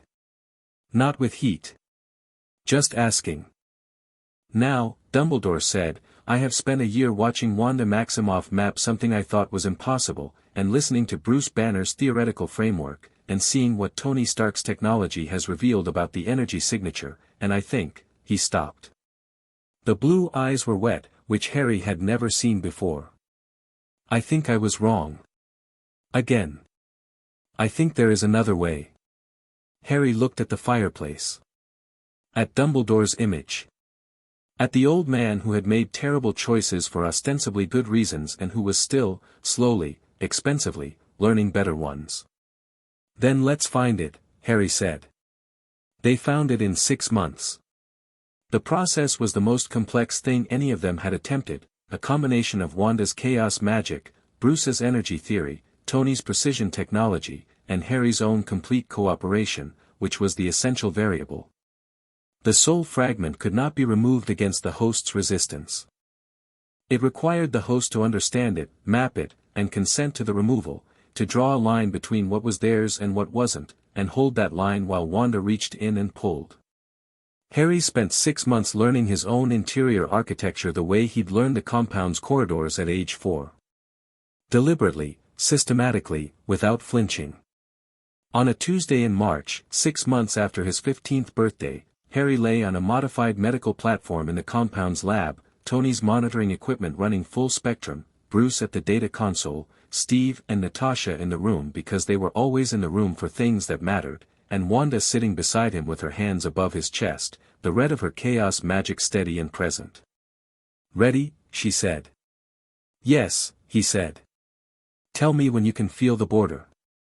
He went inward. Found the architecture of himself, the familiar landscape of his own power, the warm, complex, increasingly vast network of everything he'd been building since he was 4. And at the edge of it, in the particular corner where it had always been, the cold splinter. The not his thing. I can feel it, he said. Good. Hold the boundary. Don't push. Just know exactly where it ends and you begin. He held the boundary. Wanda's magic moved into the space he'd mapped, precise and careful, the chaos technique at its most controlled, not fire, not force, but the exact right shape of something slipping between two surfaces that shouldn't be touching. He felt it shift. A cold wrongness moving. Almost, Wanda said. Her voice was absolutely steady. The wrongness moved again. Harry held the boundary. He was completely still on the outside and doing something enormous on the inside, holding the map of himself exact and clear while something tried instinctively to hold on. Don't flinch, Wanda said. I'm not, he said. I know, she said. Almost. Then it was gone. The absence was profound, not painful, not dramatic. Just the presence of something missing that he'd been so accustomed to he hadn't always known it was there. Like a note you've been hearing so long you only notice it when it stops. He lay on the platform and breathed. Done, Wanda said. She sat back. Her hands were shaking slightly, not much, but Harry saw it. He reached out and put his hand over hers. She looked at him. Thank you, he said. Friday said, from the lab speakers, all readings nominal. The anomalous secondary signature is gone. Harry's primary power signature is, a pause. Tony, it's different. Different how? Tony said sharply. Larger, Friday said. The secondary signature was dampening it. Without the interference, she ran the numbers. Ran them again. Boss, the exponential projection I gave you 10 years ago. I was modeling with the dampening in place. What's the undampened projection? Tony said. Friday gave him the number. Tony sat down on the nearest stool. Is that, Bruce started. Yes, Friday said. That's, Bruce looked at Harry, who was sitting up on the platform looking perfectly calm and slightly curious about why everyone had gone quiet. Harry. How do you feel? Clear, Harry said. He looked at his hands. The power was present in a way that it had always been, but the quality was different, not louder, exactly. More itself. Like someone had stopped playing a discordant note he'd long since stopped noticing. It feels like when you clean a window and you didn't realize how dirty it was until you can see through it properly. The fragment was interfering with your own power, Bruce said. Not stopping it. Just clouding it. Yes, Harry said. He closed his hand. Opened it. The magic moved through him like a clean current. That's exactly it. He looked at Tony. So what does the undampened projection say? Tony looked at him.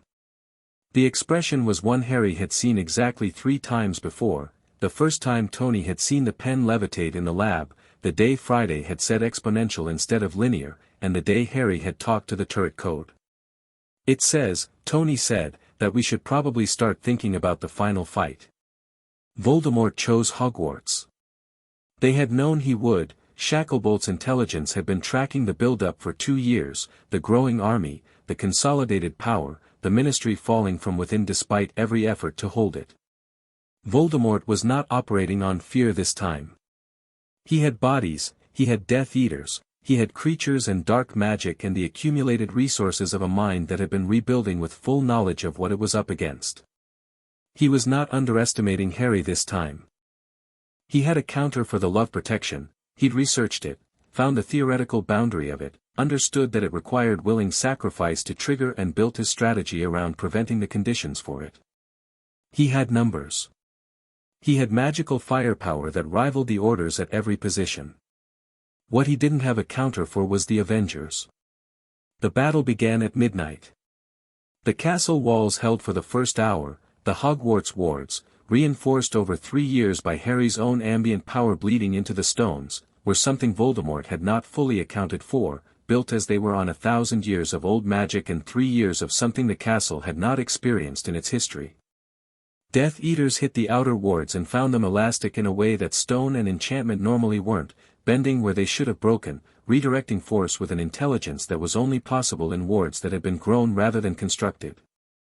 Harry was on the castle walls with Ron and Hermione when it started, and the three of them moved through the first wave of Death Eaters with the combined fluency of people who had been training for exactly this in various configurations for years. Ron had become a genuinely excellent battle tactician. He thought in terms of position and resource the way a chess player does, always 3 moves ahead, always knowing where the board was thin.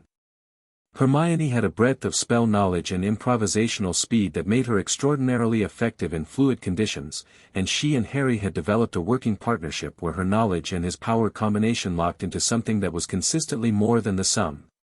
Tony was already in the air. The suit was the mark something high that Harry had lost count of, built with the year's worth of preparation that Tony brought to things he intended to be definitive. He was coordinating with Shacklebolt's ground teams through Friday, running targeting for the Order's defensive positions, and fighting simultaneously with a combat efficiency that Death Eaters, who had no framework for non-magical armor with repulsors, found deeply confusing. Steve came through the main gate with his shield and the Order's ground assault, and within 6 minutes of his arrival the Death Eater position on the east approach had collapsed, because Steve Rogers in a fight was the tactical constant that no enemy had ever fully adapted to, not because he was the strongest, but because he made everyone around him better, positioned better, braver, and he never stopped moving. Clint was on the astronomy tower.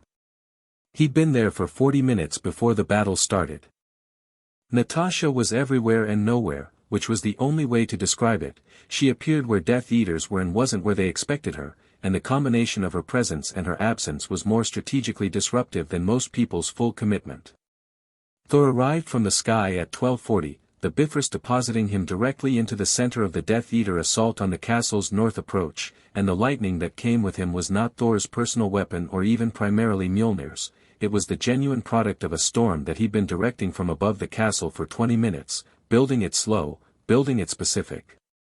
It hit the Death Eater formation with the discriminating precision of weather that had been given a targeting parameter. The Death Eaters fell back from the north approach. Wanda was inside the castle, protecting the students who couldn't evacuate, the younger years taken to shelter in the dungeons while the upper years and the Order fought. Her chaos magic filled the corridors she defended in a way that made them genuinely impassable, not just blocked, but wrong, the space itself uncertain, and Death Eaters who tried to fight through it found that the environment stopped cooperating with their assumptions. Harry moved through all of it. He was not fighting defensively. He was not running through checkpoints or following a battle plan that someone else had written. He was the battle plan. Moving through the information Friday was feeding him through the bracelet, position data, threat assessment, where Tony's targeting said the pressure was heaviest, and responding with the full integration of everything he'd been building for 11 years. A Death Eater in the corridor, redirected, spell sent back without touching his wand, the telekinesis wrapping the magical bolt and returning it to sender before the caster could recalibrate. 3 at the entrance to the Great Hall, a combination working, the chaos technique and a shield charm and something he and Hermione had developed that had no formal name but that produced a pressure wave that knocked multiple targets back without injury, because Harry's default setting in combat was precisely calibrated force. A Dementor in the courtyard, the Patronus came without incantation, enormous and bright, the stag so vivid it cast hard-edged shadows, and it moved through the Dementors with a purpose that was clearly about more than just repulsion. He found Nagini in the corridor outside the library. The snake was enormous, dark, impossibly quick, and the Horcrux fragment inside her was a presence Harry knew how to recognize now, the same cold wrongness as the thing that had been in him for 15 years. She came at him with the speed of something that had no natural hesitation, and he moved sideways and she hit the wall and turned. They looked at each other in the corridor. Harry had the sword of Gryffindor, which Neville Longbottom had pulled from the sorting hat in the Great Hall 20 minutes ago with a decisiveness that made Harry's heart do something warm even in the middle of a battle, and which Harry had taken from Neville with a look that communicated both "thank you" and "I need this more right now." The snake moved. Harry moved first. The sword took the Horcrux fragment and the snake together, and Harry felt the cold wrongness disperse the way he'd felt his own fragment disperse, the specific signature of a soul piece ending, permanently, finally, unable to reconstitute. 5 down. He kept moving. He found Voldemort in the courtyard. It was not by accident, they had both been moving toward this since midnight, the battle around them the preamble to a conversation that had been scheduled since 1981. Voldemort stood in the center of the courtyard with the particular stillness of someone who had been waiting, and when Harry came through the archway Voldemort looked at him and the red eyes assessed with a thoroughness that took several seconds. "You removed it," Voldemort said. "Yes," Harry said. "The fragment." His voice had the same quality as always, cold, precise, the voice of someone for whom every word was a choice. "You found a way to extract it." "Wanda Maximoff," Harry said. "She's remarkable." Voldemort looked at him. "You're not afraid," he said. "No," Harry said.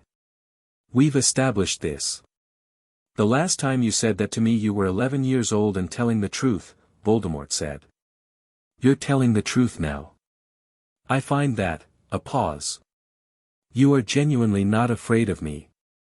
"I'm afraid of losing people I love," Harry said. "I'm not afraid of you." "That distinction," Voldemort said, "is either the beginning of wisdom or your most significant vulnerability."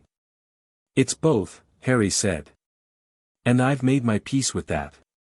Around the courtyard the battle continued, he could feel it through Friday's feed, through the bracelet, through the intelligence briefing updating in the corner of his awareness. The Death Eaters were losing ground. The Order was pushing. Tony was coordinating. Steve was holding the East. Voldemort's forces were still fighting but the structure of the assault was fracturing. Voldemort knew it too. He'd been watching his tactical picture collapse for 20 minutes. He was here in the courtyard because this was the only remaining variable that mattered: Harry, the prophecy, the confrontation that the entire architecture of the night had been building toward. "You're the last Horcrux," Voldemort said. "No," Harry said. "I'm not. Wanda removed it. I've been completely myself for 6 months." Something crossed Voldemort's face. Not fear. Not quite. But the specific quality of a recalculation happening in real time, the strategy board shifting, the model updating. "Then the prophecy," he started. "Has been true this whole time," Harry said. "Neither can live while the other survives. I'm not hiding from that. I'm here." Voldemort raised his wand. The first spell came fast, faster than Quirrell, faster than any encounter Harry had trained against, the red of Avada Kedavra cutting through the courtyard air with absolute intent. Harry moved without thinking, the body knowing before the mind did, the 7 years of Natasha and Steve and Clint and the 3 years of active combat experience producing a response that was below the threshold of conscious decision. He was 3 feet left of where he'd been and the spell hit the arch behind him. He sent back. Not Avada Kedavra, he'd never learned it, never wanted it, the power capable of it and the will entirely absent, because Harry Potter's ambition was not about killing, had never been about killing, and the magic knew this the way it knew everything about him. He sent a combination of force and chaos disruption, aimed not at Voldemort but at the ground beneath him, a destabilization that cost Voldemort his footing in half a second. Half a second was a lot. He pressed it. Moved. Sent 2 more before Voldemort had fully reoriented, and both hit and both staggered him, and Harry could see in the red eyes not fear but something he hadn't expected to see, respect.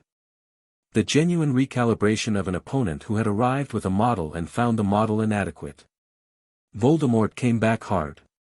5 spells in a sequence that was designed like a combination lock, each one positioned so that avoiding it required moving into the next, a pattern designed around standard defensive responses, designed around what Voldemort had learned about Harry in 15 years of watching. Harry broke the pattern on the third spell. He didn't avoid the fourth. He absorbed it, the shield charm taking it, the chaos reinforcement Tony and Wanda had developed for the armor woven into his robes dampening the impact, and he walked through it and closed the distance. Voldemort's eyes went wide. It was the only time in the fight that his composure fractured. "Your mother's sacrifice can't help you now," he said. "You removed the fragment." The protection wasn't in the fragment," Harry said, "very close now. The protection is in me. Not magic. Not a spell. Me. What I've been given." He raised his wand. "What I'm protecting." Voldemort tried to step back and found he couldn't. The chaos disruption had been building in the ground since Harry had destabilized it, slow and specific, and Wanda's technique at its most patient wasn't about force, it was about removal of options. Voldemort had fewer and fewer of them, and Harry had been managing that for the past 4 minutes. "You've been planning this from the start," Voldemort said. "From the moment you reached me in first year," Harry said. "Yes." And there it was. The thing Harry had seen in him from that first chamber, from the conversation at midnight above a dead man's unconscious body, the intelligence, the genuine formidable intelligence, the thing that made Voldemort actually dangerous and that no one in the wizarding world's history had fully neutralized because they'd always tried to defeat him on terms he chose. The power, the magic, the head-to-head. Harry had never intended to defeat him on those terms. He'd intended to remove the options. Systematically. For 4 years. He'd done it. "Expelliarmus," Harry said. It was the only spell that mattered.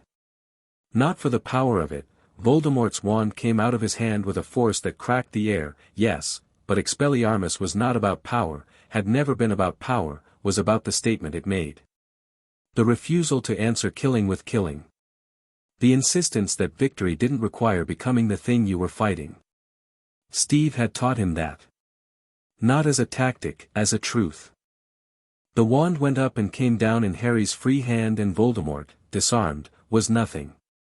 He had made himself into a weapon with no other moving parts, a self that existed only as the instrument of his own ambition, and when the instrument was gone the self had nothing to stand on. He fell. Not with drama. Not with speeches. He fell the way things that have been holding on past their time eventually fall, with the quiet of something that simply runs out. Harry stood in the courtyard and breathed. The battle was still going around him, he could hear it, the castle behind him, the order, Tony's suit in the air, the sounds of a fight not entirely finished. Voldemort's forces didn't evaporate with their master. They had to be stopped the way all things had to be stopped, with presence and effort and people who showed up. He reached up and pressed the middle link on the bracelet. Location and vitals. Tony's voice came back in 6 seconds. Status. "It's done," Harry said. "He's down. Permanently." A pause that was not Tony's usual pause. Longer. The sound of a breath being taken and released. "Everyone okay?" Harry said. "All of us," Tony said. "Shacklebolt reports Death Eater units surrendering on the north approach. Steve secured the east. Thor is helping Neville with the remaining Dementors. Wanda is," his voice shifted slightly. "She's good. She's good. And you?" Harry said. "I'm about 30 feet above the courtyard," Tony said. "I've been watching the whole thing." Harry looked up. The suit was there, hovering, the arc reactor a blue point in the dark. "You saw it," Harry said. "Yeah," Tony said. "The Expelliarmus." "Yeah." A pause. "Steve's going to be insufferable about that." "Natasha taught me the disarm on the mat when I was 6, Harry said. "Credit where it's due." "You're going to be insufferable about it," Tony said. "Probably," Harry said. The suit descended. Tony's helmet folded back. He landed 3 feet from Harry and looked at him, the full inventory look, the one that went over every visible surface checking for damage, that Harry had seen directed at him 100 times after training sessions and 2 times after genuine emergencies, and that never, in 11 years, had felt like anything other than love expressed in the language of a man who built armor to protect everything he valued. "You're okay," Tony said. "I'm okay," Harry said. Tony closed the remaining 3 feet and put his hand on the back of Harry's head, the same awkward, entirely genuine gesture from platform 9 3/4 4 years ago, and from a dozen other moments before that, and Harry leaned into it the way he'd always leaned into Natasha's arm, the way you lean into things that have always been there. "It's over," Harry said. "The Horcruxes," Tony said. "All of them. Nagini was the last one." He looked at Voldemort. "And without the Horcruxes, this time it's permanent." "Confirmed by what measure?" Tony said, which was Tony loving him in the specific language of Tony. "Friday, can you read a soul fragment signature on the body?" "Already running it, Harry," Friday said through the bracelet. A pause. "No secondary signatures detected. The main energy signature is also fully dissipated. He's gone." "Confirmed by Friday," Harry said. "Okay," Tony said. He didn't let go of the back of Harry's head. "Okay. Tony," Harry said. "Yeah. The bracelet's been warm this whole time." "Obviously. You were worried." "I was fully, completely, totally fine," Tony said. "I was watching you fight the most powerful dark wizard in a century and I was absolutely fine." "Tony." "I was fine," Tony said. "Your vitals were all in normal range for combat stress and I was watching them in real time and I was completely fine." "Okay," Harry said, with extraordinary patience. "I wasn't fine," Tony said. "I know," Harry said. Above them, Thor's lightning crossed the sky one final time, not combat, this time. The storm breaking. The air tasting clean. The specific quality of a night that has resolved into something it wasn't when it began. They came together in the great hall at dawn. Not on anyone's arrangement, just the gravity of it, the same force that had always assembled them for the things that mattered. Tony and Steve and Natasha and Clint and Bruce and Wanda and Thor, and Harry in the center of them, and Dumbledore at the edge of the group with the expression of someone who had lived to see the ending of a thing he'd spent 50 years dreading and had arrived here by a route he hadn't planned and wouldn't have chosen and which had been better than anything he could have designed. Ron and Hermione were there. Neville was there, with a cut on his cheek and the expression of someone who had discovered something about themselves that they'd always suspected and were still processing. McGonagall was there, straight and composed as always, and if her eyes were bright with something she'd never admit to, no one was going to mention it. The great hall in the early morning was all ancient stone and floating candles burning low and the tables pushed aside from where they'd been used as barricades, and the sky in the enchanted ceiling was grey-blue with the particular light that comes just before sunrise.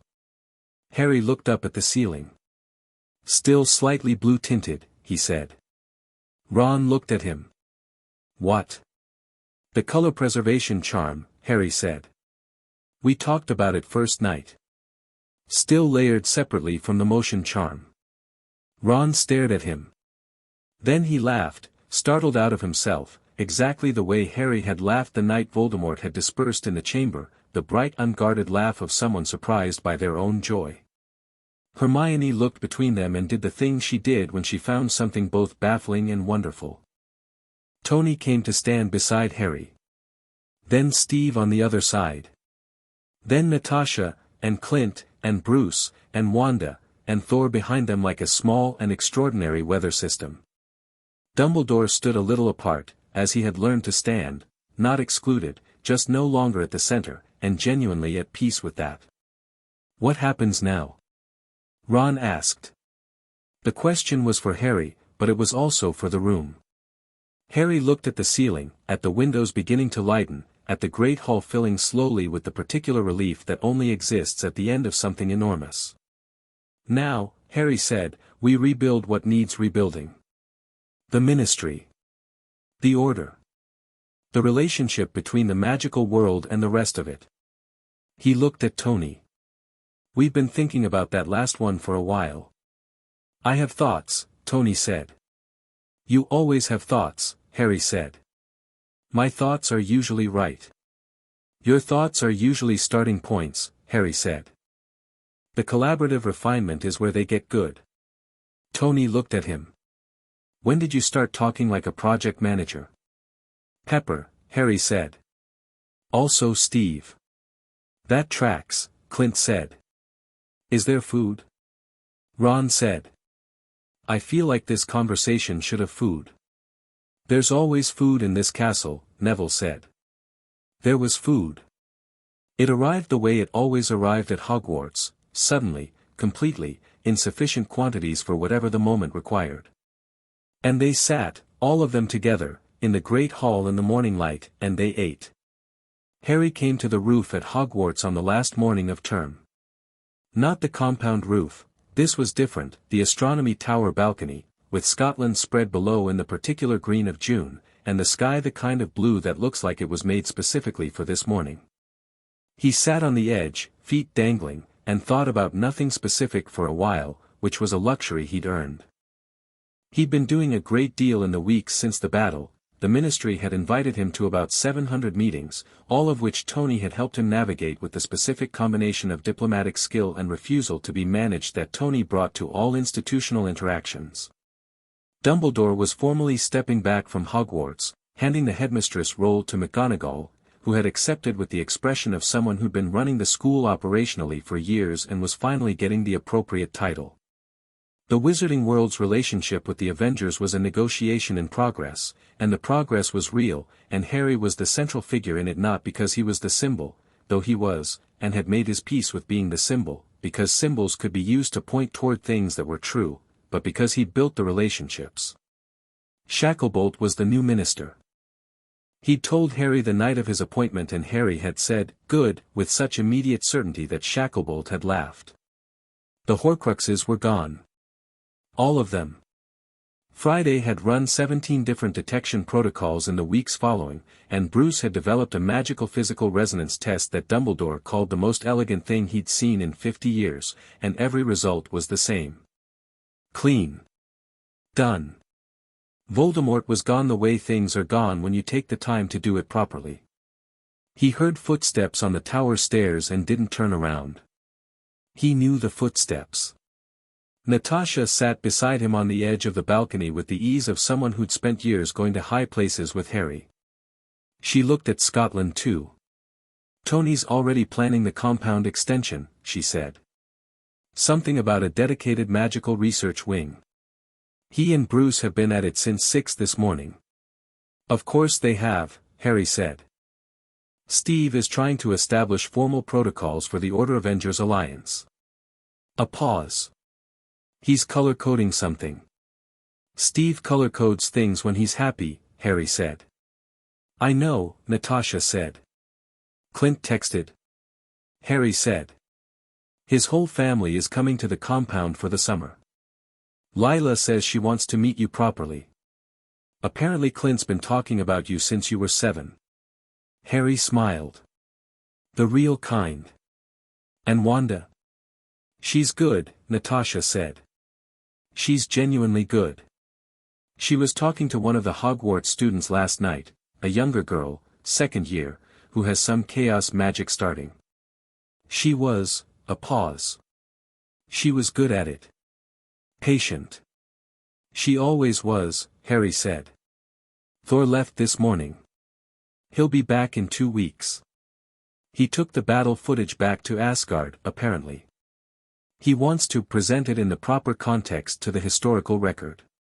Which means he wants to show everyone, Harry said. That's what Tony said, Natasha agreed. They sat in the June morning and looked at Scotland. I've been thinking about the Horcrux, Harry said. The one that was in me. What it felt like. What did it feel like? Natasha said. Like a note you've been hearing so long you don't know it's there until it stops. He looked at the horizon. I've been thinking about what that means. About how much of the last 15 years I experienced through something that was slightly wrong. Like, I wonder what I would have been without it. Natasha looked at him. Do you really? She said. He thought about it honestly. No, he said. Not really. I'm not the thing I would have been without it. I'm this. And this is, he stopped. Found the right word. This is good. Yes, she said. The training. All of it. Tony's lab and Steve's track and your mat and Clint's range and Bruce's greenhouse and Wanda's, he gestured, indicating that some things didn't reduce to a location. Thor's field. All of it made me something that could do what needed doing. He looked at his hands. And it made me someone I actually want to be. That's the part one didn't know how to predict. We didn't either, Natasha said. You didn't. We knew you'd be capable, she said. We didn't know you'd be. She was quiet for a moment, which was Natasha allowing herself the time to say something exact. We didn't know you'd be happy, she said. We hoped. We worked toward it. But it wasn't guaranteed. He looked at her. You were in a cupboard, she said. You were 4 years old and someone had told you, by the way they treated you, that you were nothing. That's not something that erases. That's something you carry. She met his eyes. You carry it and you are happy anyway, and that took work that was entirely yours to do. We gave you the room for it. You did it yourself. Harry sat with that. Tony told me I'd be fine, he said. That night on the Quinjet. I asked if you were going to keep me and he said yes, and then he said I'd be fine. He told you, Natasha said. He told me for 11 years, Harry said. Every time. Different words, same thing. The lab, the bracelet, the armor in my robes, the 2 hours at full speed, he stopped.